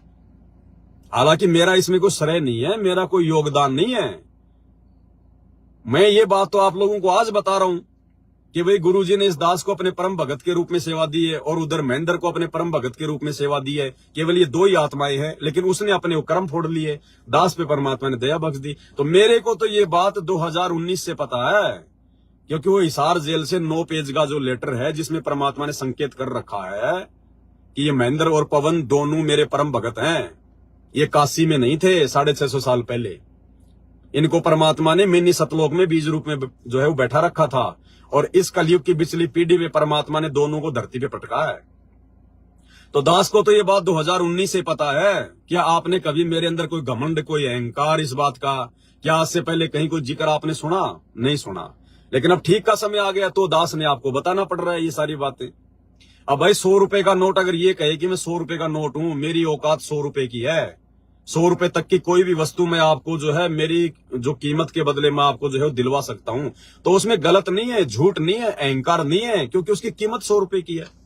तो इसी प्रकार दास की कीमत परमात्मा ने बना रखी है। मेरी तो क्या औकात है, उस कागज के टुकड़े की क्या औकात है? वो तो सरकार ने मोहर लगा रखी है, इसलिए उसकी कीमत है। तो इसी प्रकार भाई और बहनों, इधर से आपको रिटर्न ही रिटर्न मिल रहा है। अब उधर वो लोग क्या कर रहे हैं? भंडारे करते हैं, ज्योति पाठ का पैसा जमा कराते हैं, लेकिन वो भी अपने कर्म फोड़ रहे हैं। सत्संगों में जो भंडारा होता है ना, सत्संगों का जो भोजन होता है, वो लड्डू जलेबी और बर्फी नहीं होती। अरे साल भर में कभी कभार एक बार बना दी वो बात अलग है, वो भी 3 में से केवल एक मिठाई। तीनों मिठाई नहीं चलती, वो तो फिर जीभ का स्वाद हो गया, फिर तो काल का है वो आहार। मान लीजिए साल भर में आपने कभी कभी किसी विशेष समागम पर या तो जलेबी बना ली या लड्डू बना दिए, बर्फी नहीं चलती सत्संगों में। ध्यान रखना इस बात का। बर्फी ये बकवादों का भोजन है, ये ब्याह शादियों का भोजन है, ये शादी समारोह के जो है ये भोजन के अंतर्गत आता है बर्फी। सत्संगों का भोजन नहीं है बर्फी। और इन आश्रमों में क्या हो रहा है? हर समागम पे लड्डू जलेबी बर्फी, लड्डू जलेबी बर्फी, लड्डू जलेबी बर्फी। ये सत्संगों का भोजन नहीं है। अरे सतलोक आश्रम बरवाड़ा में संत रामपाल जी कब से सत्संग कर रहे हैं? आपने कभी सुना कि कभी उन्होंने सतलोक आश्रम बरवाड़ा के सत्संगों में लड्डू जलेबी या बर्फी तीनों में से एक भी चीज कभी भक्तों को खिलाई हो? एक आधी बार कभी किसी अपवाद स्वरूप, वो भी इन मैनेजमेंट वालों की सलाह पर, अगर तीनों में से एक मिठाई अगर गुरुजी ने अगर आदेश दिया हो तो बात अलग है। नहीं, गुरुजी ने कभी भी लड्डू जलेबी बर्फी या इस प्रकार का कोई भी आहार सत्संगों में भक्तों को नहीं करवाया। तो गुरुजी के टोटल मर्यादाओं के विरुद्ध सारा काम हो रहा है। तो क्या मिल रहा आपको? कुछ नहीं मिल रहा। इधर साथ संगति में आप भाई बहन आते हो, पूरी पूरी रात हम परमात्मा की ज्ञान चर्चा करते हैं, परमात्मा के ज्ञान पे हम लोग जो है डिस्कस करते हैं, छोटी से लेकर बड़ी शंकाओं का समाधान किया जाता है। और सबसे बड़ी बात, गीता अध्याय 3 श्लोक 13 के अनुसार पूर्ण परमात्मा की पहचान करके, संत रामपाल जी के रूप में पूर्ण परमात्मा की पहचान करके हम इनको भोग लगा रहे हैं। क्या उन आश्रमों में कोई अपने गुरुजी को भोग की आरती के साथ में और परमात्मा मानकर भोग लगाता है? वो तो अभी तक दाढ़ी मूंछ वाली कबीर जी की समझे जाने वाली नकली फोटो को ही अपने घर से नहीं निकाल पा रहे, अपने लॉकेट से बाहर नहीं निकाल पा रहे। वो कहां से संत रामपाल जी को मान लेंगे भगवान? और इन्हीं चीजों से परमात्मा खुश होता है, इन्हीं चीजों से परमात्मा प्रसन्न होता है कि भाई मेरे बच्चों ने मेरे को पहचान लिया। इसी से परमात्मा गदगद हो जाता है। और हमने तो परमात्मा को खुश करना है। दुनिया भाड़ में जाओ, भगत भाड़ में जाओ, गुरुजी का परिवार भाड़ में जाओ। इस दुनिया को हम असंख्य युगों से प्रश्न करते हुए आ रहे हैं। क्या मिला हमें सिवाय 84 लाख योनियों के, गधे कुत्ते सुअर बनने के? अब मौका आया हाथ में, अब ये मौका हाथ से जाने नहीं देंगे। आज हमारी पांचों उंगलियां परमात्मा ने देसी घी में डाल रखी है। यानी आज हमें परमात्मा ने भक्ति के समुद्र में लाके बैठा दिया। तो भाई अब भी अगर मछली अगर प्यासी रहेगी तो भाई उसके अपने फिर वो निकम्मे कर्म है। कहते ना कि जल में मीन प्यासी, मोई सुनत सुनत आवे हासी। तो अब भी अगर सात संगतियों से जुड़कर भी अगर किसी के मन में कोई डाउट आ रहा है, कोई शंका हो रही है, या कोई जो है वो कमजोरियां दर्शाता है, तो भाई ये तो उसके अपने खुद के माड़े कर्म है। इसमें पवन दास का या सात संगतियों का किसी प्रकार का कोई रोल नहीं है। फिर तो यहां आपको सब कुछ रिटर्न मिल रहा है। और अगर उधर सतलोक आश्रमों में संगत के पैसे से अगर महेंद्र का परिवार चल रहा है, गुरुजी के बेटा बेटियों का यदि परिवार चल रहा है, तो भाई रिटर्न में आपको दे क्या रहा है वो परिवार? अरे वो तो भगत भी नहीं है। अरे जो अपने गुरु को भगवान नहीं मानता वो काहे का भगत है? वो हो ही नहीं सकता वो भगत। जो अपने गुरु के रहते सहते कागज के टुकड़े को भगवान मान के पूज रहा है, दाढ़ी मूछ वाली फोटो को, वो तो भगत भी पूरा नहीं है, भगत भी ढंग का नहीं है। ऊपर से उनकी कोई मर्यादा नहीं है। वो तो आप लोगों का उल्टा मर्यादा और तुड़वा रहे हैं। तो वो तो आप लोगों जितने भी भगत नहीं है, गुरु जी के बेटा बेटी, उनका भाई, ये स्टेट कोऑर्डिनेटर, तो आप लोगों के पैसों से जो उनका परिवार जो चल रहा है, उनके घर में जो राशन पानी, जो आटा वगैरह आता है, घी चावल दाल आती है, तो आप संगत वालों को जो उन आश्रमों में पैसा देती है, उनको तो उसका भी रिटर्न नहीं मिल रहा। और इधर परमात्मा ने सबसे पहले दया करी इस नीच दो कोडी के, इस पत्थर के रोड़े को, टुकड़े को, अपने चरणों की धूल को, इस पवन दास को परमात्मा ने मर्यादाओं में रहना सिखाया। अपना आशीर्वाद देके इस दास को छोटा मोटा भगत बनाया, एक योगी बनाया। और परमात्मा कहते हैं एक योगी को भोजन करवाना 1000 ब्राह्मणों को भोजन करवाने के बराबर है। तो अगर साथ संगत वाले भाई बहनों के सेवाओं के सहयोग से, दान के सहयोग से नहीं, ये दास किसी से दान नहीं मांगता, ना मुझे आवश्यकता है, ना मैं मांग सकता। गधा नहीं बनना मुझे आपका दान लेके। दान केवल गुरु को दिया जाता है, गुरु अधिकारी है। तो उधर मैनेजमेंट वाले बन रहे हैं गुरु, हमने गुरु नहीं बनना। कोई भी सेवा आती है, दास आप सबको लाइव आके बोलता है, मैसेज डालता है, वीडियो बनाता है, भाई ये सेवा है, जिसने सहयोग करना करो। और उसी से परमात्मा दास का भी राशन पानी का काम चलवाते हैं। तो अगर इस दास का परिवार यदि परमात्मा के द्वारा निमित्त बनी हुई संगत के सेवा के पैसों से अगर अपना जो गुजर बसर है यदि वो कर रहा है, तो भाई आप लोगों को तो जबरदस्त रिटर्न मिल रहा है। क्योंकि आपके पैसों से और एक योगी भोजन कर रहा है, एक योगी का पूरा जो परिवार है वो भोजन कर रहा है। क्योंकि जब तक दास मर्यादा में रहेगा तो मेरा परिवार भी मर्यादा में रहेगा। अगर परिवार का मुखिया बिगड़ गया तो पूरा परिवार बिगड़ेगा। हाँ, ये बात अलग है भाई, अगर परिवार में कोई अगर ज्ञान आधार से चल रहा होगा तो फिर वो पवन दास की बात नहीं मानेगा कि भाड़ में जाए पवन दास। चाहे मैं किसी का बाप हूं, चाहे मैं किसी का पति हूं, चाहे मैं किसी का बेटा हूं, चाहे मैं किसी का ताऊजी हूं। अगर ज्ञान आधार होगा और मैं यदि कोई दिन अपने माड़े संस्कार के चलते भक्ति से डगमग हो गया तो उनके यही विचार होंगे कि भाड़ में जाओ ये पवन दास, हम तो परमात्मा के भगत है, परमात्मा के बच्चे हैं, हमने इससे थोड़ी सीखा है। हमने नाम दीक्षा अपने भगवान से लिया है, भक्ति हमने अपने भगवान की करनी है, मोक्ष हमें हमारे गुरुजी देंगे, पवन दास थोड़ी देगा। लगता होगा मेरा पति, लगता होगा मेरा ताऊ, लगता होगा मेरा बाप, ये अलग बात है। तो आप भाई बहनों के पैसों से तो परमात्मा ने एक पूरे परिवार को सबसे पहले तो योगी बनाया, वास्तव में भगत बनाया। देखो ये जो शब्द मैं कह रहा हूं ना, इसमें मेरा कोई मान बढ़ाई मत समझ लेना कि भाई पवन दास अपने आप को भगत समझ रहा, अपने आप को योगी समझ रहा, नहीं। अरे बताऊंगा नहीं तो फिर आपको मालूम कैसे चलेगा। अब तो परमात्मा ने सारे ना योगी बना दिए। ये पवन दास ही थोड़ा कोई अकेला योगी है, कोई भगत है।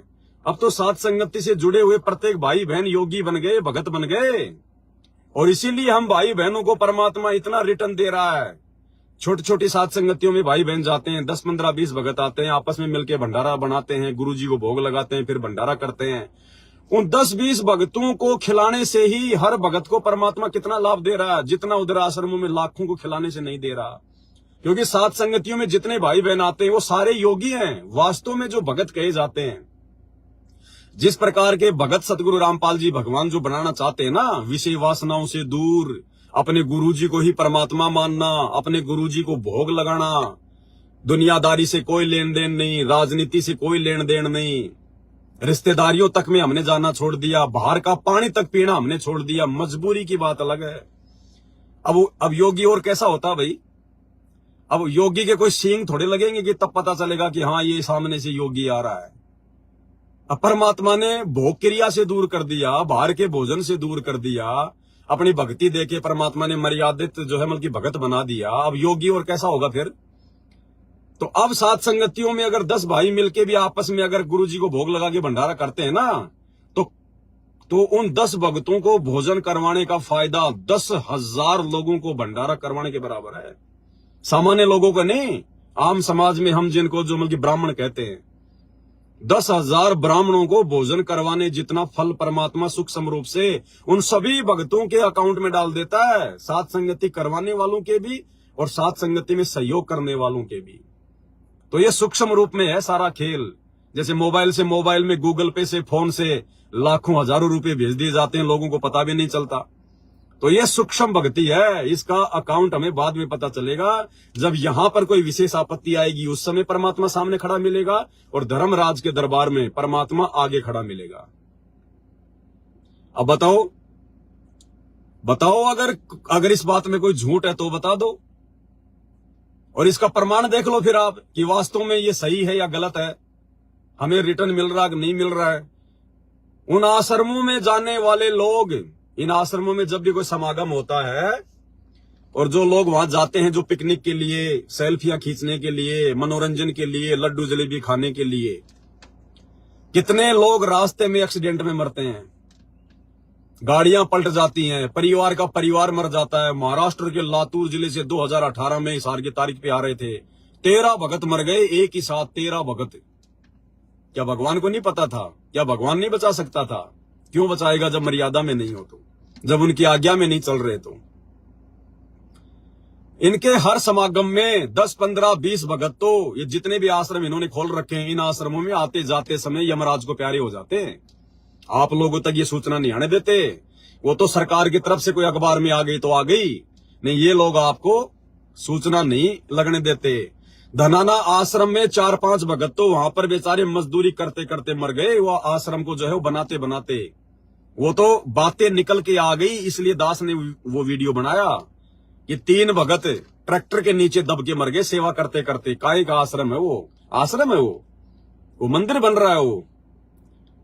वो बात आ गई तो दास के पास में मौका आ गया, परमात्मा ने दया करी, मैंने वीडियो बना दिया। नहीं तो ये लोग थोड़ी इस प्रकार की बातें संगत में आने देंगे। और इधर सात संगतियों में आज तक बता दो, कोई आज तक, सैकड़ों की संख्या में बड़ी बड़ी सात संगतियां हो चुकी हैं, छोटी मोटी तो होती रहती हैं।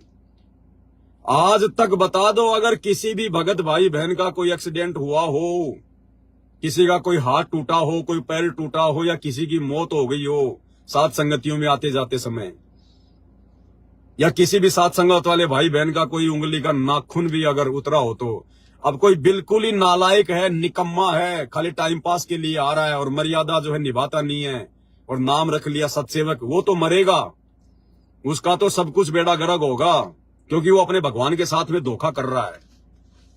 लेकिन जो सच्ची मुच्ची आत्मा है वास्तव में, बता दो। और इधर हर समागम में 10-15 तो धर्मराज को प्यारे हो ही जाते हैं। तो बताओ आपको रिटर्न नहीं मिल रहा क्या? परमात्मा आपकी रक्षा नहीं कर रहा क्या? आपके परिवार की रक्षा नहीं कर रहा क्या परमात्मा? आप जी सात संगतियों से ना जुड़े होते, उसके बाद में आप जी दाढ़ी मूंछ वाली कबीर जी की फोटो को फाड़ के सोशल मीडिया पर वीडियो बना के डाल के दिखाते, आपके घर पर पुलिस आ जाती, पकड़ पकड़ के लेके जाती डंडे मार मार के।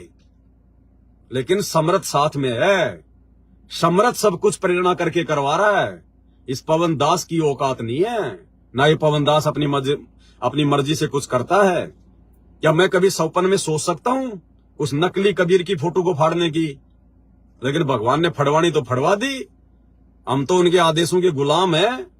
आगे काम सतगुरु का है, सिर पर साईं सत्य है तो को क्या भय रे। तो रिटर्न मिला कि नहीं मिला मेरे भाई और बहनों? आप जिन सतलोक आश्रम मैनेजमेंट हरियाणा वालों को ज्योति पाठ दान का पैसा दे रहे हैं, गुरुजी के दोनों बेटों ने रोहतक में अपनी आलीशान कोठी खड़ी कर रखी है, आलीशान कोठी। आप भाई बहनों के पैसों से, ये होता है स्वतंत्र कर्मों का दुरुपयोग करना। ठीक है, आप अगर निमित्त बने हुए हो, और गुरुजी के दोनों लड़के तो निमित्त भी नहीं है। अरे गुरुजी का भाई तो हल्का फुल्का उसके पिछले जन्म की भक्ति से निमित्त बना हुआ है, फोड़ तो वो भी अपने जो है वो कर्म ही रहा है। लेकिन गुरुजी के दोनों लड़के तो इस भक्ति मार्ग में गुरुजी के द्वारा निमित्त नहीं है। खुद गुरुजी ने हिसार जेल से भेजे गए एक लेटर में अपने हाथ से लिखा हुआ है, आपको दिखाऊंगा लेटर। अभी 22 अक्टूबर 2024 से रात को 9 बजे धरती पर अवतार पुस्तक के ऊपर जो वीडियो बनने जा रहे हैं ना, आपको उन वीडियो में दिखाएंगे हिसार जेल से गुरुजी का आया हुआ लेटर। और गुरुजी ने साफ साफ मना कर रखा है कि मैंने अपने दोनों बेटों को, मनोज और वीरेंद्र को, कोई सेवा नहीं दे रखी है। जबकि वो तो वर्तमान में धनाना आश्रम के स्वामी बन के बैठे हैं। भक्तों से राजनीतियां वही तो करवा रहे हैं। राजनेताओं के साथ में फोटो आप जी सोशल मीडिया पर उन्हीं की तो देख रहे हो। वो तो महेंद्र के भी उस्ताद बन के काम कर रहे हैं, काल का। और गुरुजी ने साफ साफ मना कर रखा अपने लेटर में। देखो भाई और बहनों, वो 2015 के 2016 के जो लेटर हिसार जेल से आए हुए हैं ना, वो सारे दास के पास में सेव हैं। परमात्मा को समय का इंतजार था कि कब इनका भेद खुलवाऊंगा, क्योंकि आज से पहले वो लेटर को ना तो दास समझ पा रहा था, तो आप लोगों को मैं कहां से समझा देता। अब परमात्मा ने दया बख्शी, अब मैनेजमेंट के कुक्रम सामने आ गए और मालिक ने थोड़ी बहुत ये सद्बुद्धि दे के आप और हमारी जो है बुद्धि खोल दी। अब हमें उन लेटरों में लिखे गए परमात्मा के संकेत समझ में आएंगे। तो वो सारे लेटर दास के पास में सुरक्षित हैं, गुरुजी के हाथ से लिखे हुए, और वो टाइप जो है वो किए हुए जो लेटर गुरुजी का नाम बताकर इन लोगों ने संगत में वायरल किए। अब आएगा वो समय, अब धीरे धीरे बीच बीच में वो लेटर आपको दिखाएंगे। तो गुरुजी ने एक 2016 के लेटर में साफ साफ मना कर रखा है कि मैंने अपने दोनों बेटों को, मनोज को और वीरेंद्र को, कोई सेवा नहीं दे रखी है। 2016 या 17 का लेटर है। तो ये तो जबरदस्ती के ठेकेदार बने हुए हैं संगत के ऊपर। और देख लो, जबरदस्ती के ठेकेदार बने तो अपने कर्म फोड़ रहे हैं। चलो ठीक है, आप अगर छोटी मोटी सेवा भी आप कर रहे हो तो काम धंधा भाई गुरुजी के लड़के भी नहीं कर सकते। चलो मान लिया आप लोगों की बात है। अरे काम धंधा नहीं कर सकते तो नालायकों अपने एक्स्ट्रा जो है वो कर्म क्यों फोड़ रहे हो? ये अलग से राजनीतियां करवाना, स्टेडियम बनवाना, हॉस्पिटल का काम शुरू करना, गांव वालों की चापलूसी करना, राजनेताओं के साथ में संपर्क करना, भक्तों से राजनीति करवाना, अपनी कोठी बनाना भक्तों के पैसों से, सेवा के पैसों से, और तुम जो है बल्कि महल खड़े कर लिए अपने लिए। इनको आने वाले समय में उन महलों में रातों को नींद नहीं आएगी, जैसे युधिष्ठिर को भूतों के सपने आते थे ना। क्योंकि जब आप एक्स्ट्रा बढ़ चढ़ के संगत का पैसा बर्बाद करोगे ना, तो उसके बाद में फिर संगत जिस मकसद से दान कर रही है ना, दान क्यों किया जाता है? अपने पाप कर्मों को हल्का करने के लिए। अरे दान किया जाता है, भगवान मेरे ऊपर कोई संकट नहीं आवे, मेरे ऊपर कोई समस्या नहीं आवे, मेरे ऊपर कोई दुख नहीं आवे, मेरी हारी बीमारी दूर हो। अपने पाप कर्मों को हल्का करने के लिए संगत दान करती है। और भगत अगर परमात्मा के निमित्त बनकर, अगर मर्यादा में रहकर उस सेवा का यूज करता है तो बाहर भगत पे नहीं चढ़ता। और स्वतंत्र कर्मों का दुरुपयोग करते हुए यदि संगत की सेवा का दुरुपयोग करता है तो फिर वो भगतों की समस्याएं उस भगत की भक्ति से हल होंगी। फिर परमात्मा उस भगत की भक्ति से और संगत की समस्याओं को हल करेगा। अब वो नालायक, उसके पास में भक्ति है कितनी? अरे भगत के पास में भक्ति हो कितनी शक्ति है, तो फिर क्या होगा आने वाले समय में? उस भगत का अकाउंट, भक्ति वाला अकाउंट, उसकी बैटरी बहुत जल्दी डिस्चार्ज हो जाएगी। और उसके बाद क्या होगा फिर उसका? फिर वो लाखों की कोठियां उसको राहत दे देगी क्या? वो लाखों की कोठियां उसको शांति दे सकती हैं क्या? नहीं दे सकती। शांति तो भगवान के आशीर्वाद से और भक्ति से मिलेगी, मर्यादा से मिलेगी। वो चीजें आपके पास है नहीं। तो दास ने आज तक कभी भी, क्या दास ने आज तक कभी भी आप भाई बहनों की सेवा से कोई 50 गज का छोटा सा जमीन का टुकड़ा भी लिया क्या? ये परमात्मा साक्षी है, सतगुरु रामपाल जी भगवान अंतर्यामी है। ये दास 2003 में जयपुर में आया था, आज 2024 हो गई, 21 साल हो गई। 21 साल से ये दास केवल जो है बल्कि किराए के मकान में रह रहा है, किराए की झोपड़ी में। और इस दास के पास तो आप संगत वालों का ना जाने कितना पैसा आया है। 35 लाख रुपए के तो हमने गुरुजी की अखबार में विज्ञापन निकलवाए थे उनके प्रकट दिवस के ऊपर। पुस्तकें छपवाई गई और भी बहुत सारी सेवा थी। 25-26 लाख की वो टाटा सफारी हमने गाड़ी ली थी 2 साल पहले, जिसको मैनेजमेंट वाले चोरी करके ले गए। क्या दास के पास में पैसा नहीं था क्या? लेकिन दास ने कभी, लेना तो बहुत दूर की बात है, ये परमात्मा साक्षी है, सतगुरु रामपाल जी भगवान मुझ नीच को इसी समय धरती में गाड़ दे अगर मैं एक शब्द भी झूठ बोलूं तो। जब से आप भाई बहनों की सेवा आने लगी है, मैंने कभी सौपन में भी नहीं सोचा कि मैं 50 गज का छोटा सा जमीन का टुकड़ा लेके पटक दूं। अन्यथा मैं तो ले सकता था। अरे 10-15 लाख में तो बना बनाया मकान आ जाए, कौन सी बड़ी बात है। 10-12 लाख रुपए तो आप भाई बहन अगर सेवा का नाम लेके मैं बोलूं, आप जी 5 दिन में जमा कर दोगे।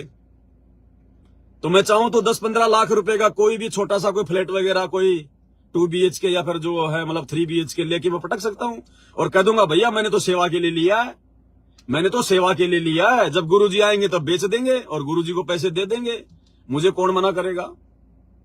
इस दास ने कभी सौपन में भी फ्लैट लेना तो बहुत दूर की बात है, 50 गज जमीन का टुकड़ा लेने की अगर सोची भी हो तो परमात्मा मेरी सारी भक्ति नष्ट कर दे इसी समय, सारी भक्ति। ये बात नहीं बोलेगा कोई, भक्ति करनी है, भक्ति से सतलोक जाएंगे।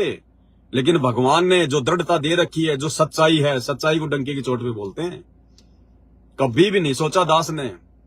ये गाड़ी तो दास को मजबूरी में लानी पड़ी, मजबूरी में, और वो भी उन्हीं लोगों ने कहा जो लोग गाड़ी चोरी करके ले गए, जिसके नाम से मैंने गाड़ी निकलवाई थी। वही नालायक व्यक्ति फिर गाड़ी को मैनेजमेंट में जाते ही, क्योंकि कार सवार हो गया, सिर पे कार सवार हो गया और गाड़ी को उठा के ले गया, धोखे से चोरी करके ले गया। एक चाबी उसके पास थी, मुझे इस बात का मालूम नहीं था। चलो जो भी था उसका जिक्र हम नहीं करते, उसके कर्म उसके साथ में आने वाले समय में, क्योंकि उसने अपने स्वतंत्र कर्मों का दुरुपयोग किया है। तो दास ने कभी 50 गज का जमीन का टुकड़ा लेने की भी नहीं सोची। इन आपके सतलोक आश्रम में जो आप ज्योति पाठ और दान का पैसा दे रहे हैं, ये बड़े बड़े कोऑर्डिनेटर, गुरुजी का परिवार, इनके बच्चे हाई फाई प्राइवेट स्कूलों में पढ़ते हैं, हाई फाई प्राइवेट स्कूलों में, जिनकी महीने की 10-10 हजार रुपए फीस है।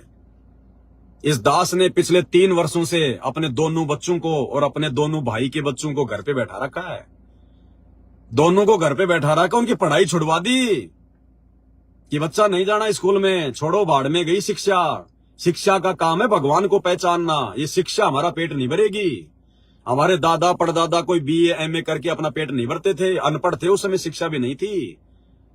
अब भगवान वापस वही समय ला देगा धरती पे, अगर भक्ति करेंगे तो टाइम पे वर्षा होगी, आपस में धार्मिकता होगी, प्यार प्रेम होगा, दुख सुख में एक दूसरे का सहयोग करेंगे। शिक्षा तो केवल परमात्मा पहचानने के लिए, ताकि मेरे बच्चे अक्षर ज्ञान लेके और शास्त्रों से पहचान कर लें कि सच्चा गुरु कौन है, सच्ची भक्ति क्या है, भगवान कौन है। और वो उन बच्चों को उनके माता पिता से हो गई पहचान, तो बच्चों को पढ़ने की आवश्यकता क्या है। नॉर्मली उनको अक्षर ज्ञान होना चाहिए। अक्षर ज्ञान के लिए उनको पहली दूसरी तीसरी तक हमने पढ़ाया। भाई के बच्चों को तो मैंने दूसरी तक पढ़ाया, और मेरे जो बच्चे वो बड़े थे वो पहले से पढ़ रहे थे। तो बड़ा वाला जो लड़का है उसने खाली 10वीं की है, छोटे वाला पता नहीं वो 6वीं में था या फिर वो 7वीं में था। उसके बाद दास ने उनकी पढ़ाई छुड़वा दी कि भैया आप लोगों को हिंदी पढ़नी आ गई, हमने केवल आरती करनी है, आरती पढ़नी आनी चाहिए, मंत्र जाप करने हैं, मंत्र हमारे को जो है वो पढ़ने आने चाहिए। गुरुजी जब बतावें तो हमारे को गुरुजी क्या पढ़ा रहे हैं, क्या बता रहे हैं, हमारी समझ में आना चाहिए। बस अक्षर ज्ञान हो गया, क ख ग आ गया, ए आ ई ई आ गई, थोड़ी बहुत ABCD आ गई, और हमने क्या जज बनना है। अगर कोई फ्री में जज बनाए तो भी हम ठोकर मारेंगे उस पद को। अगर ज्ञान हो जाने के बाद में अगर कोई हमें यहाँ का प्रधानमंत्री भी बनाए ना, राष्ट्रपति भी, कि भाई चल पवन दास तेरे को राष्ट्रपति बनाते हैं, निर्विरोध, कोई चुनाव नहीं, कोई कुछ नहीं, सारे सांसद मिलके, सारे MP MLA मिलके तेरे को भारत का आजीवन राष्ट्रपति बना रहे हैं, ये दास उसी समय 4 बार थूकेगा राष्ट्रपति की पोस्ट के ऊपर कि भैया यहां तो अगर इंद्र का राज दे दिया जाए तो उस पे भी थूक के चलेंगे हम। तो इनके बच्चे प्राइवेट स्कूलों में पढ़ते हैं, आप भाई बहनों के ज्योति पाठ और दान के पैसे के बलबूते पर, और दास ने अपने बच्चों को घर पे बैठा रखा है। ताकि आप भाई बहनों की सेवा का दुरुपयोग ना हो। क्योंकि क्या करना मैंने पढ़ा के, लोग महंगी महंगी अपने बच्चों को जो है कोचिंग में पढ़ाते हैं, पता नहीं उनका टारगेट फिक्स कर रखा है, इसको डॉक्टर बनाना है, इसको इंजीनियर बनाना है। अरे कुछ ज्ञानवान दिमाग में है कि नहीं? 2028 आ रही है। वो गाजा में और फिलिस्तीन में भी लोग यही सोच के अपने बच्चों को कोचिंग करा रहे थे कि बच्चे को बड़ा होकर डॉक्टर बनाएंगे, इंजीनियर बनाएंगे। उनको वो शहर छोड़ के भागना पड़ गया। बाढ़ में गई वो डॉक्टरी, इंजीनियरिंग की। 2 टाइम की रोटी के लिए भीख मांग रहे हैं वो इंजीनियर बनने वाले, वो डॉक्टर बनने वाले। तो समय क्या आ रहा है आने वाला? क्यों पैसा बर्बाद कर रहे हो भाई? मालिक की सेवा में लगाओ, दान धर्म में लगाओ, ताकि मुसीबत के समय परमात्मा सामने खड़ा मिलेगा। इन कोचिंग सेंटरों में दे दे के, इन स्कूलों में महंगी महंगी फीसें दे दे के तुम क्या रिटर्न ले लोगे? क्या तुम बच्चे को नौकरी लगाना चाहते हो? नौकरी नहीं है, आने वाले समय में नौकरी नहीं है। आने वाले समय में जिसको परमात्मा नियुक्त करेगा वो नौकरी करेगा। आने वाले समय में आपकी बड़ी बड़ी डिग्रियां देख के नौकरी नहीं मिलेगी। आपकी भक्ति, आपकी ईमानदारी, आपको कौन सा नाम प्राप्त है, आप जी मर्यादा में है कि नहीं है, ये बातें देख के नौकरी मिलेगी। जैसे पहले के समय में राजा महाराजा जब कोई दीवान, कोई वजीर वगैरह, कोई सेनापति वगैरह की नियुक्ति किया करता था तो उसकी वो परीक्षा लिया करता था वो गुप्त में, कि ये आदमी ईमानदार है कि नहीं है, इसके अंदर कोई सच्चाई है कि नहीं है, ये कोई धोखाधड़ी तो नहीं करेगा, खाली पैसे के लालच में तो नौकरी नहीं चाह रहा है। तो राजा महाराजा भेष बदल के उनकी परीक्षा लिया करते थे। जैसे हम लोग पहले पढ़ा करते थे 7वीं 8वीं में, एक लेसन आता था कि एक दीवान था, राजा का दीवान, यानी राजा का जो मंत्री होता है मैन, जैसे कोई गृह मंत्री। तो पुराने समय में राजा महाराजा होते थे, तो उसका जो दीवान था, राजा का जो मुख्य आदमी था, सलाहकार था, उसके रिटायरमेंट का समय आ गया। उसने कहा कि महाराज अब मैं अपने बाल बच्चों के साथ में रह के भक्ति करूंगा, नौकरी मैंने बहुत कर ली।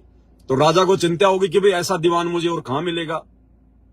तो राजा ने कहा कि फिर एक बात, अगर आप रिटायरमेंट लेना चाहते हो ना, तो ये आप ही की जिम्मेदारी है, दूसरा दीवान मुझे आप ही देके जाओगे। क्योंकि राजा ने सोचा कि ये अगर किसी को सेलेक्ट करेगा तो अच्छे आदमी को करेगा सेलेक्ट। तो उसने कहा जी ठीक है। तो उसने अखबारों में, यानी जैसा भी उस समय जो भी थे साधन, उस दीवान ने पूरे राज्य में ऐलान करवा दिया कि ऐसे ऐसे दीवान की पोस्ट खाली है और लोग जो है अपना इंटरव्यू देने के लिए आ जाओ। तो देश विदेश से, दूर दराज से हजारों की संख्या में लोग आ गए। कोई पंडित जी है, रोजाना वो 12 बजे नहीं उठता, लेकिन उस दिन वहां पर और 4 बजे उठ के नहा धो के घंटी खुड़का रहा है। कोई नहा धो के, कोई बढ़िया सूट वाट लगा के आ रहा है, कोई क्या करके आ रहा है।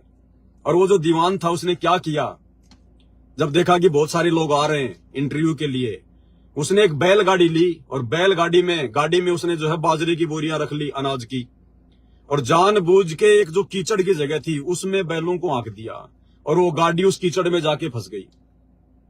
अब दीवान को कोई जानता नहीं था कि भाई ये दीवान है क्या। पहले सोशल मीडिया तो थी नहीं कि भाई ये है भारत का, ये गृह मंत्री है, तो उसकी शकल को कोई जानता नहीं था। अब वो आदमी बैलों को हाँकता, कभी जो पहिया है गाड़ी का उसको जाके जोर लगाता, और हर आदमी जो इंटरव्यू देने आ रहे थे वो उसको देख देख के आगे निकल रहे, देख देख के आगे निकल रहे। किसी ने उसकी मदद नहीं की।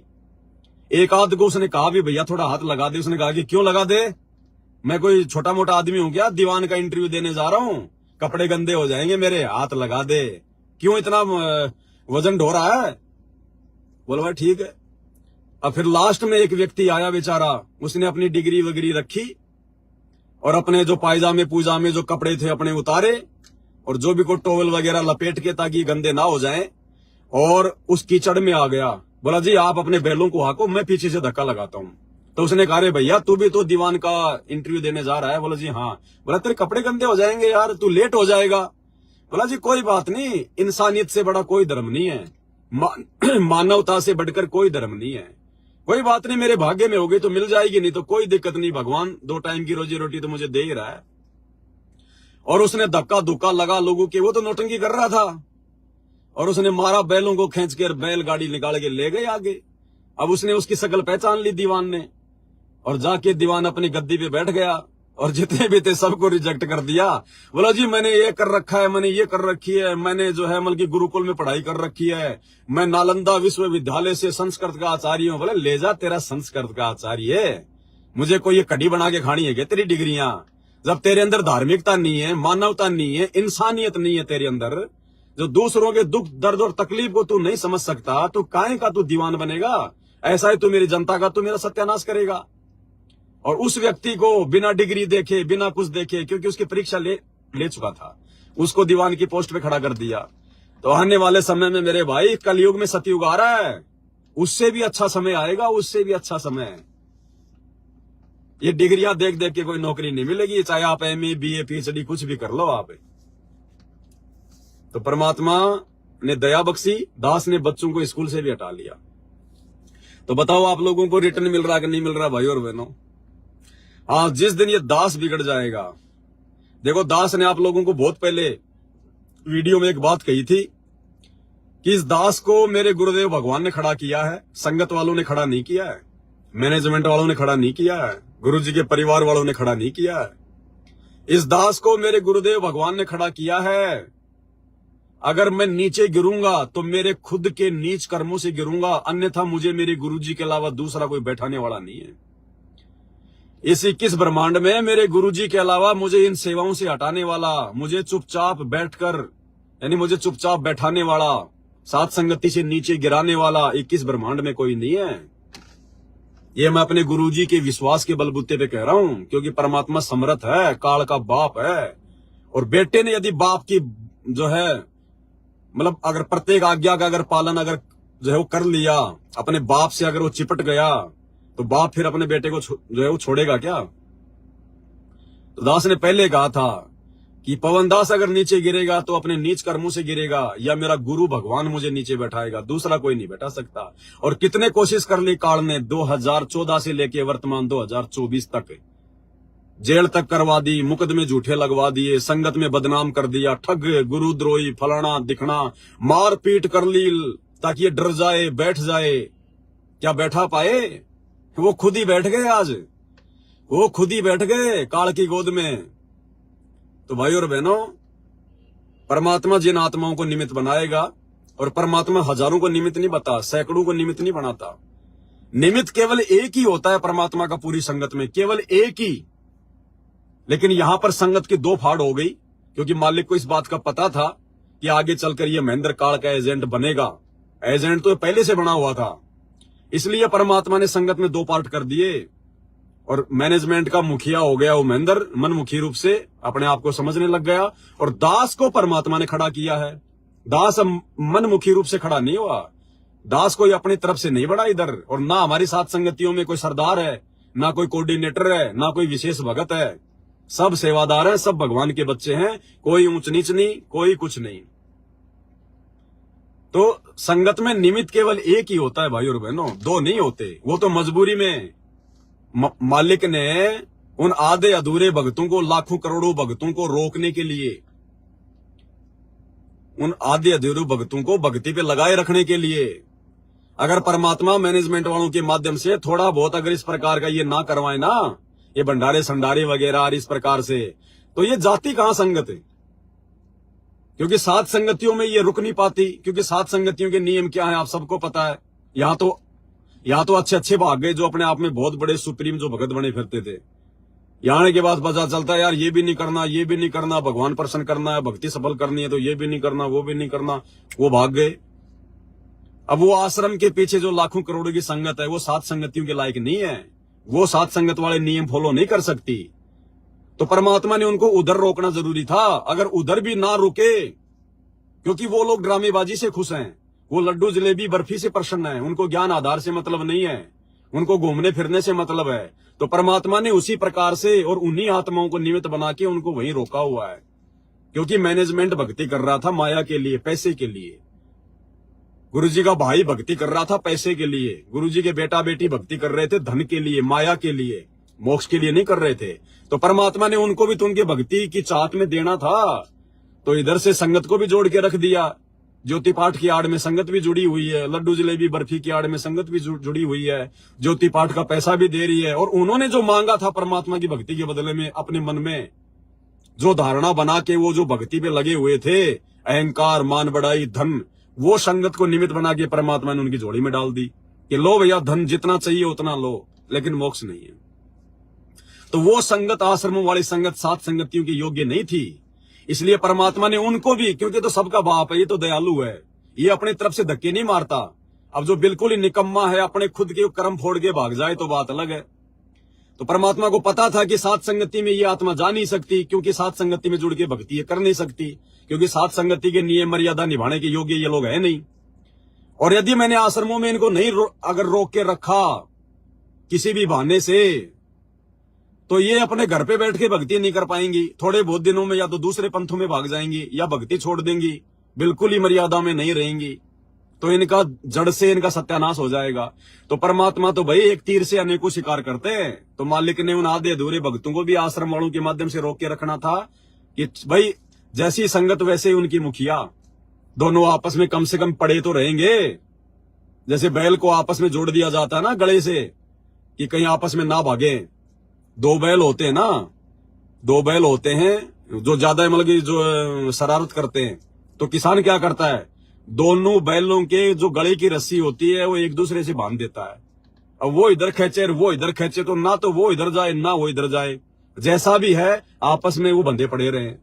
तो ऐसी तो वो संगत और ऐसा ही वो मैनेजमेंट। तो गुरुजी ने दोनों को बैल की तरह बांध के रख दिया, क्योंकि ज्ञान आधार से तो वो भगत बन के भक्ति वो कर नहीं सकते, इसलिए सात संगति के योग्य तो है नहीं वो।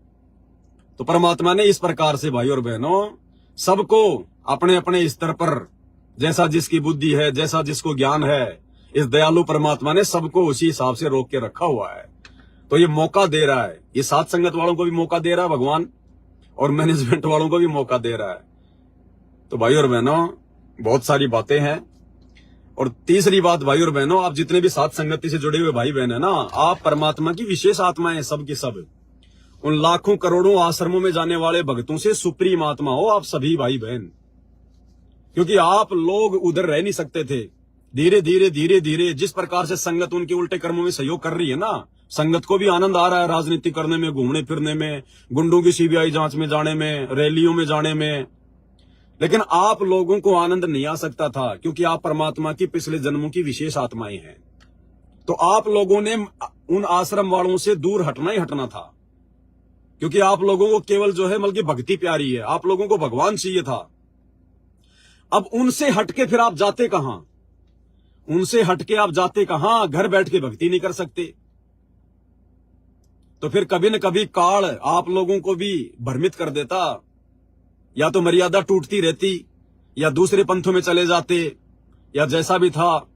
तो परमात्मा ने फिर आप अपनी विशेष आत्माओं को भी कोई मंच देना था, कोई स्टेज देनी थी परमात्मा ने, वरना आप जी अपना जीवन नाश कर लेते अगर परमात्मा इस दास के माध्यम से इस दास को निमित्त बना के अगर सात संगति रूपी अगर ये ग्रुप अगर नहीं बनाता तो। इसलिए परमात्मा ने आप आत्माओं को भी जोड़ के रखना था कि कहीं ये मेरी प्यारी आत्मा जो क्रीम चारों युगों से परमात्मा ने मंथन कर करके जो क्रीम जो इकट्ठा किए, जो मक्खन जो इकट्ठा किया ना, ये सत्सेवक भाई बहन है। तो हम उन लोगों की बकवादों में सहयोग नहीं कर सकते थे, तो हमने उधर से हटना पड़ता। अब हटके हम जाते कहां, हमारे पास में दूसरा कोई रास्ता नहीं। गुरुजी बैठे जेल में, मैनेजमेंट कर रहा है ये मनमानियां, अब घर बैठ के हम कैसे भक्ति कर लेंगे। इसलिए परमात्मा ने पहले से सात संगति रूपी मंच तैयार करवा दिया इस दास के माध्यम से। आप लोगों को तो मालूम भी नहीं था, उस समय से परमात्मा ने दास को खड़ा कर दिया था 2014 बरवाला कांड के बाद से ही। और भाई और बहनों, अगर दास ये हजारों वीडियो ना बनाता, और दास वर्तमान में यदि हर दूसरे तीसरे दिन अगर लाइव नहीं आए, ये बातें याद रखो। आप कह रहे हो ना कि भगत जी आप भी उनकी तरह सेवा ले रहे हो, मैनेजमेंट भी सेवा ले रहा है, आप दोनों तो एक ही श्रेणी में हो। अगर इतना सब कुछ आप लोगों को मालूम होने के बावजूद भी आप उन आश्रम वालों से तो लाख गुना अच्छी आत्मा है, मर्यादाओं को लेकर हर प्रकार से। वर्तमान में भी भाई और बहनों, गुरुदेव भगवान के हिसार जेल से बाहर आने तक यदि ये दास रोजाना परमात्मा की सत प्रेरणा से रोजाना या सप्ताह में या 2 दिन में 3 दिन में अगर कोई वीडियो बना के ना डाले या दास लाइव ना आए, तो भी आप लोग बहुत ज्यादा जो है कमजोर पड़ जाओगे। तो भी आप लोगों का धीरे धीरे धीरे धीरे धीरे धीरे ये काल जो है ये प्रवेश करना शुरू कर देगा। लेकिन परमात्मा हर दूसरे दिन, हर तीसरे दिन, या कभी कभी मालिक की दया हो जाती है तो लगातार 15 दिन, लगातार 20 दिन तो हम लोग टिके हुए हैं। हम लोग टिके हुए हैं, हमारे को खुराक मिलती रहती है, जानकारी मिलती रहती है, आत्मा को दृढ़ता मिलती रहती है। अन्यथा भाई बहनों साथ संगति में भी कोई इक्का दुक्का टिकेगा, सब भाग जाएंगे। तो ये परमात्मा की प्रोसीजर है भाई और बहनों। हमने किसी के प्रति और कुछ नहीं करना, ज्ञान आधार से, राग द्वेष ईर्ष्या नहीं करनी किसी से। ये संगत सोच रही होगी कि ये पवनदास मैनेजमेंट से कोई राग द्वेष ईर्ष्या करता होगा, नहीं। ये पवनदास गुरुजी के छोटे भाई को, गुरुजी के बेटा बेटियों को, या जो मैनेजमेंट का काम संभालते हैं, दास अपने सगे भाई से भी उनको जो है मतलब बढ़ के मानता है, सगे भाई से बढ़ के, क्योंकि मेरे मन में उनके प्रति कोई द्वेष नहीं है, कोई राग द्वेष नहीं है। लेकिन जब बात आएगी ज्ञान और अज्ञान की, तो भैया ज्ञान आधार से, प्यार प्रेम से, फिर भैया वहां पर तो डंके की चोट पर डंका बजाया जाएगा, ढोल बजाया जाएगा। फिर हमें उन आत्माओं से कोई प्रेम नहीं, कोई कुछ नहीं, राग द्वेष फिर भी नहीं। अब हम कहां उनसे लड़ाई झगड़ा कर रहे हैं? 2014 बरवाला कांड के बाद से अगर कोई गाली दे रहा है तो गुरुजी का परिवार दे रहा है, कोऑर्डिनेटर दे रहे हैं। दास को जान से मारने की कोशिश कर रहे हैं, जानवरों की तरह मार के चले गए, तो कौन मार के चले गए? मैनेजमेंट वाले, गुरुजी के परिवार वाले। दास के ऊपर मुकदमा लगाया तो किसने लगाया? मैनेजमेंट वालों ने। दास को जेल भिजवाया तो किसने? जो है मैनेजमेंट वालों ने। सात संगतियों में आके रोड़ा कौन अटकाते हैं? मैनेजमेंट वाले। हम कभी गए? हम कभी इनके आश्रमों में गए कभी? तो कौन कर रहा है सारी कुबद? ये लोग कर रहे हैं। फिर भी हम तो प्यार प्रेम से पेश आ रहे हैं। हमने इनकी गालियां खाई, हमने इनकी मार खाई, हमने इनके मुकदमे सहे, हमने जेल सही। हम दुखी हो लिए, हम परेशान हो लिए, हम अपना छुप छुप के काम जो है वो करते रहे कि भाई कहीं कोई लड़ाई झगड़ा ना हो जाए। ये नालायक, ये तो काल की गोद में बैठे, इनको तो कोई मालूम है नहीं कोई चीज का, हमारे परमात्मा की बदनामी ना हो। इसलिए हमने हमेशा नीची गर्दन जो करके जो है हम लोग आगे बढ़े हैं, गुरुजी की हर मर्यादाओं में रहते हुए, कि कहीं हमारी जरा सी हरकत के कारण हमारे गुरुजी नाराज ना हो जाएं।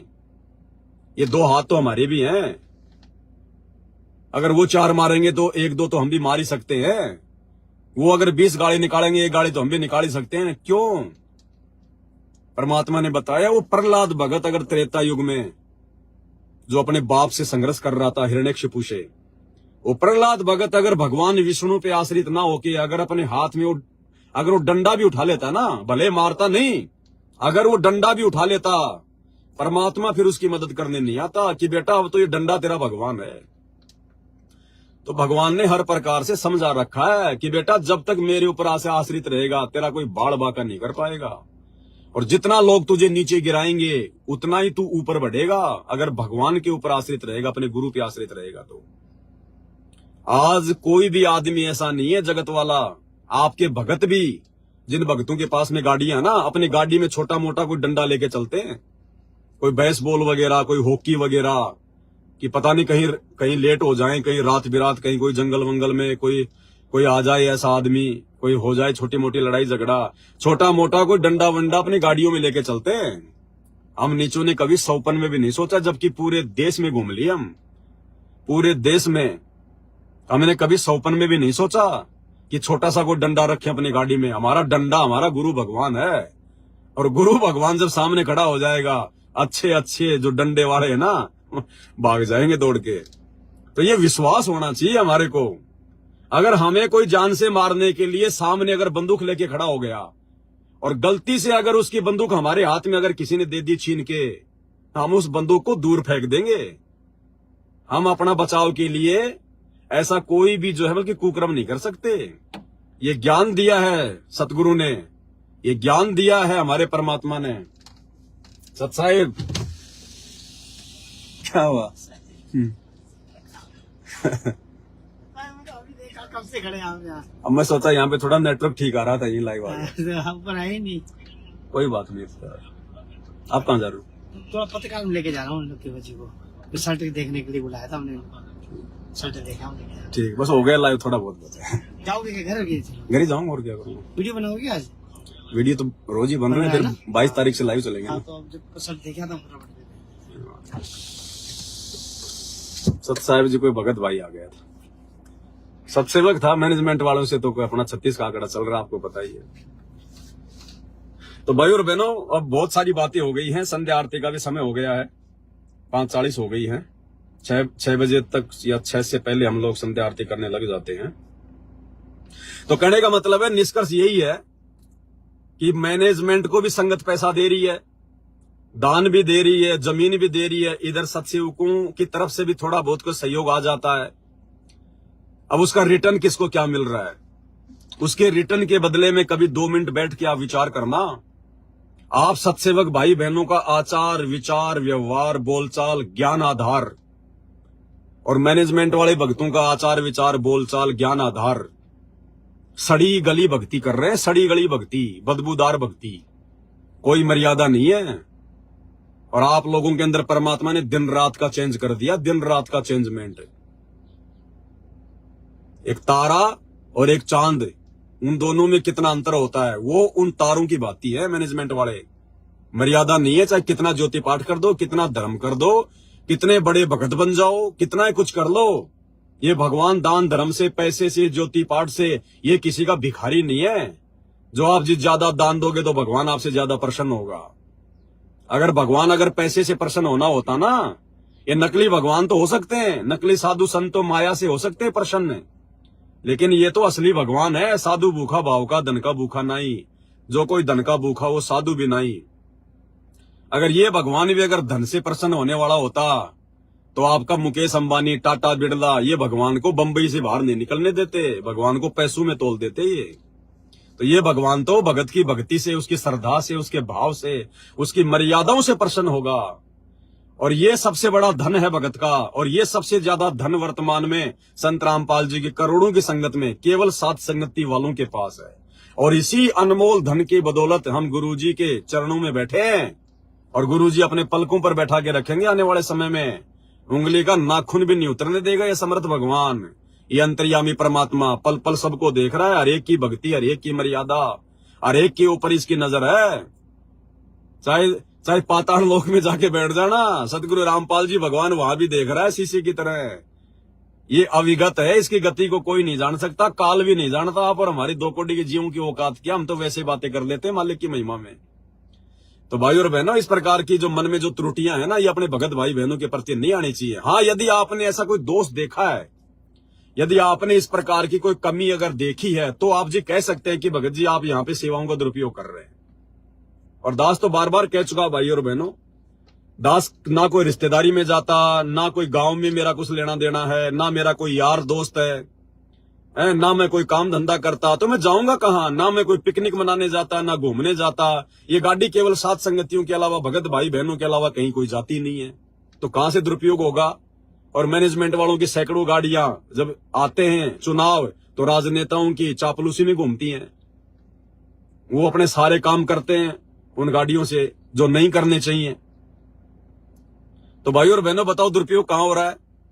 फिर जो भी सामग्री मेरे पास में है आप लोगों भाई बहनों की सेवा से, गुरुजी के आने के बाद में दास सुई की नोक भी नहीं रखने वाला है। आज भी परमात्मा की है, कल को भी उसी की रहेंगी। मेरा इनसे कोई लगाव नहीं है, तो कर्म कहां बिगड़ेंगे? सेवा यदि आप देते हो, अब 1 साल हो गई, क्या आप भाई बहनों से कोई सेवा मांगी? अरे 1 साल हो गई है, सोचने की बातें हैं। क्या आप भाई बहनों से दास ने 1 रुपए की डिमांड की है? परमात्मा की प्रेरणा से जितना मुझे आवश्यकता होती है, भगवान अपने बच्चों में प्रेरणा करके भिजवा देता है। लेकिन 1 साल हो गई, क्या मैंने कोई मैसेज डाला? क्या मैं सेवा के लिए लाइव आया कि भगत जी आप लोग जो हमल की सेवा डालो? और उधर सेवा रुकने का नाम नहीं ले रही। 10 साल हो गई आश्रमों में, उधर सेवा रुकने का नाम नहीं ले रही आज तक। क्या कभी भी आश्रम वालों ने कहा कि भाई हमें सेवा नहीं चाहिए? अब उन भिखारियों को इतनी माया चाहिए जिसकी कोई हद नहीं है। और यहां जब सेवा होती है उतनी ही लेते हैं, उसके बाद में लाइव आके मना कर देते हैं, भगत जी अब कोई सेवा नहीं करेगा। 1 साल हो गई, क्या आप लोगों से कोई सेवा ली जा रही है? तो फिर अब अगर पैसे चाहिए होते भाई और बहनों, तो इस भक्ति के प्रतिफल में जैसे गुरुजी ने मैनेजमेंट को दे दिया धन, अपने भक्तों को जो उनके परिवार वाले हैं, जो उनको दे दिया धन, अनाप शनाप काल की बेड़ियां जो बांध दी गई है उनके हाथों में, क्या वो परमात्मा इस दास को नहीं दे सकता था? लेकिन दास को भैया मोक्ष चाहिए, मोक्ष, केवल मुक्ति, केवल मोक्ष, भगत बन के भक्ति करना है। गुरुजी के आने के बाद भी इस दास की जो प्राथमिकता है वो यही है, परमात्मा 2 कोटि का भगत बन के केवल भक्ति करनी है मेरे मालिक। और कोई सेवाओं में परमात्मा, दास की तो यही इच्छा है दास और किसी भी सेवा में नहीं फंसना चाहता, कोई राजपाट की सेवा या कोई और सेवा, कोई किसी प्रकार की सेवा। मेरी प्रथम प्रायोरिटी है, और भगत की जैसी नीयत होगी परमात्मा भगत को उसी हिसाब से फिर भक्ति के लिए समय देगा। ये राजपाट करते करते, ये दुनियादारी तेरा मेरी करते करते, सेठ साहूकार बनते बनते हमारे को करोड़ों युग बीत गए। परमात्मा कहते हैं कोटि जन्म तू राजा की, ना मिटी न मन की आशा। अरे क्या करेंगे, क्या सेवा कर लेंगे, ना आरती के लिए समय मिलेगा, ना भक्ति के लिए समय मिलेगा। क्या क्या चाटेंगे उस राजपणे को, मंत्री प्रधानमंत्री बन के क्या चाटना है। अगर सतलोक नहीं गए तो यही मरेंगे। फिर ये इतनी भक्ति जमा हो गई, इतनी भक्ति जमा हो गई, हजारों युगों तक फिर यहां से लाखों गुना उत्तम राज आपको महास्वर्ग में मिलेगा, और फिर गधा कुत्ता सुअर भी बना के छोड़ देगा। तो गुरु यही तो समझा रहा है 30 साल से कि सबसे बड़ी सेवा है अपनी भक्ति कर लो, मर्यादाओं में रह के, इससे बड़ी कोई सेवा नहीं है। लेकिन गुरु तो भैया परीक्षा लेगा, गुरु तो लोभ लालच देगा, गुरु तो आपको ऑफर देगा कि बेटा तेरे को ये सेवा दे रहा हूं, पैरों में पड़ जाना, उस समय तक पैर मत छोड़ना जब तक भगवान आपको कोई जो है गटर साफ करने की सेवा ना दे दे। कि परमात्मा ये राजपाट की सेवा आप अपने परिवार को ही दे दो। परमात्मा हमारे पास इतना फालतू का दिमाग नहीं है कि हम लोगों की तेरा मेरी में लगे रहे। हम देख रहे हैं ना वर्तमान में क्या हो रहा है दुनिया में। राजाओं को रात को नींद नहीं, दिन को चैन नहीं, और परमात्मा ने सब कुछ बता दिया। ब्रह्मा विष्णु महेश को चैन नहीं। भाई तन धर सुखिया कोई न देखा, जो देखा सो दुखिया हो। उदय अस्त का राज करे, मन सबका किया विवेका हो। तो सुखी कौन है फिर मालिक ने बताया कोई तन से दुखिया, कोई मन से दुखिया, कोई धन बिन रहे तू दास। पर थोड़े थोड़े सब दुखी, एक सुखी सतगुरु रामपाल जी का दास। तो सुखी रहना है तो सतगुरु का दास बन के भक्ति कर लो मेरे भाई। कुछ नहीं है, गुरुजी के आने के बाद ये दास आपको मोबाइलों पे दिखाई भी नहीं देगा। जो पुरानी वीडियो है दुनिया वही देखेगी। दास तो बैठ के अपना किसी जगह पे जाके अपना खेतीबाड़ी करके या मूंगफली का ठेला लगा के, जैसा भी है परमात्मा जो भी दया बख्शेंगे, दास केवल भक्ति करेगा और मालिक के दर्शनों के लिए आता रहेगा, जाता रहेगा। उसके बाद कुछ नहीं, फिर खेल खत्म है। ये तो गुरुजी जब तक नहीं आ रहे तब तक गुरुजी ने खड़ा कर रखा है। मेरी औकात नहीं है आप लोगों को ये 2-2 घंटे की स्पीच देने की, 3-3 घंटे 4-4 घंटे की वीडियो बनाने की। ये जीव की औकात नहीं होती। फिर परमात्मा अपना सॉफ्टवेयर डालता है उसके अंदर। नहीं, मुझे मेरी औकात का अच्छे से पता है। 8वीं में हिंदी में मेरे जो है, हिंदी में नहीं गणित में पहले तो आई वो ग्रीस, क्या बोलते हैं वो ग्रीस होती है, मतलब उसमें नंबर जो है वो पूरे नहीं आते। हाँ, मेरे को गणित में 8वीं क्लास में आई सप्लीमेंट्री यानी एक मौका मिलता उसको दोबारा से गणित का पेपर देने का। तो सप्लीमेंट्री आ गई। फिर सप्लीमेंट्री का मैं एग्जाम देने गया तो मेरे सप्लीमेंट्री में भी सप्लीमेंट्री आ गई। और मेरे को 4 का पहाड़ा नहीं आता था। 4 का पहाड़ा, 4 1 जा 4, ये आजकल तो अंग्रेजी में बोलते हैं, पहले तो हिंदी में बोलते थे। 4 एकम 4, 4 दूनी 8, 4 तीय 12। मैं रोजाना डंडे खाता था। सुबह जाते ही वो मास्टर भी ऐसा था, वो सबसे पहले मेरा ही नंबर लेता था और मारता इतना भयंकर था। लोगों के तो यूं मारते हैं हाथों पे, मेरे को यूं हाथ करके उंगलियों पे मारता था डंडे खींच खींच के। मेरे को 4 का पहाड़ा याद नहीं हुआ जब तक मैं 8वीं में आ गया। तो मैंने बहुत मार खाई है, इसीलिए मैनेजमेंट की मार में जेल गया, क्योंकि मेरे को उन टीचरों ने पहले मार मार के ढंग से मेरे को पका रखा था। इसलिए मैनेजमेंट के जो है ये लठ है, ये मैं सहन कर गया नहीं तो बुरा हाल हो जाता। तो बहुत सारी बातें भाई और बहनों, परमात्मा हम सब पे दया करे, मालिक ज्ञान आधार से इसी प्रकार से हम सबको जोड़े रखें। हमारा किसी के प्रति कोई राग द्वेष ईर्ष्या कोई मनमुटाव ना हो। जिसके जैसे कर्म है अपना भोगेगा, हम क्यों ठेकेदार बने। परमात्मा के मार्ग में यदि कोई पाखंड फैलाएगा, ज्ञान फैलाएगा, तो बोलना हमारा धर्म है। सतगुरु का शिष्य होने के नाते वो मर्यादित तरीके से हम संगत को संदेश देंगे, और मर्यादित होकर ही हम पिछले 8 साल से वीडियो बना के लाइव आके संदेश से दे रहे हैं। बाकी हमने कोई बकवाद अपनी तरफ से आज तक नहीं किया, ना हम करने की सोच सकते। तो आज के वीडियो में केवल इतना ही। 6 बजने वाले हैं, संध्या आरती का समय हो गया है। बंदी छोड़ सतगुरु रामपाल जी भगवान की जय हो।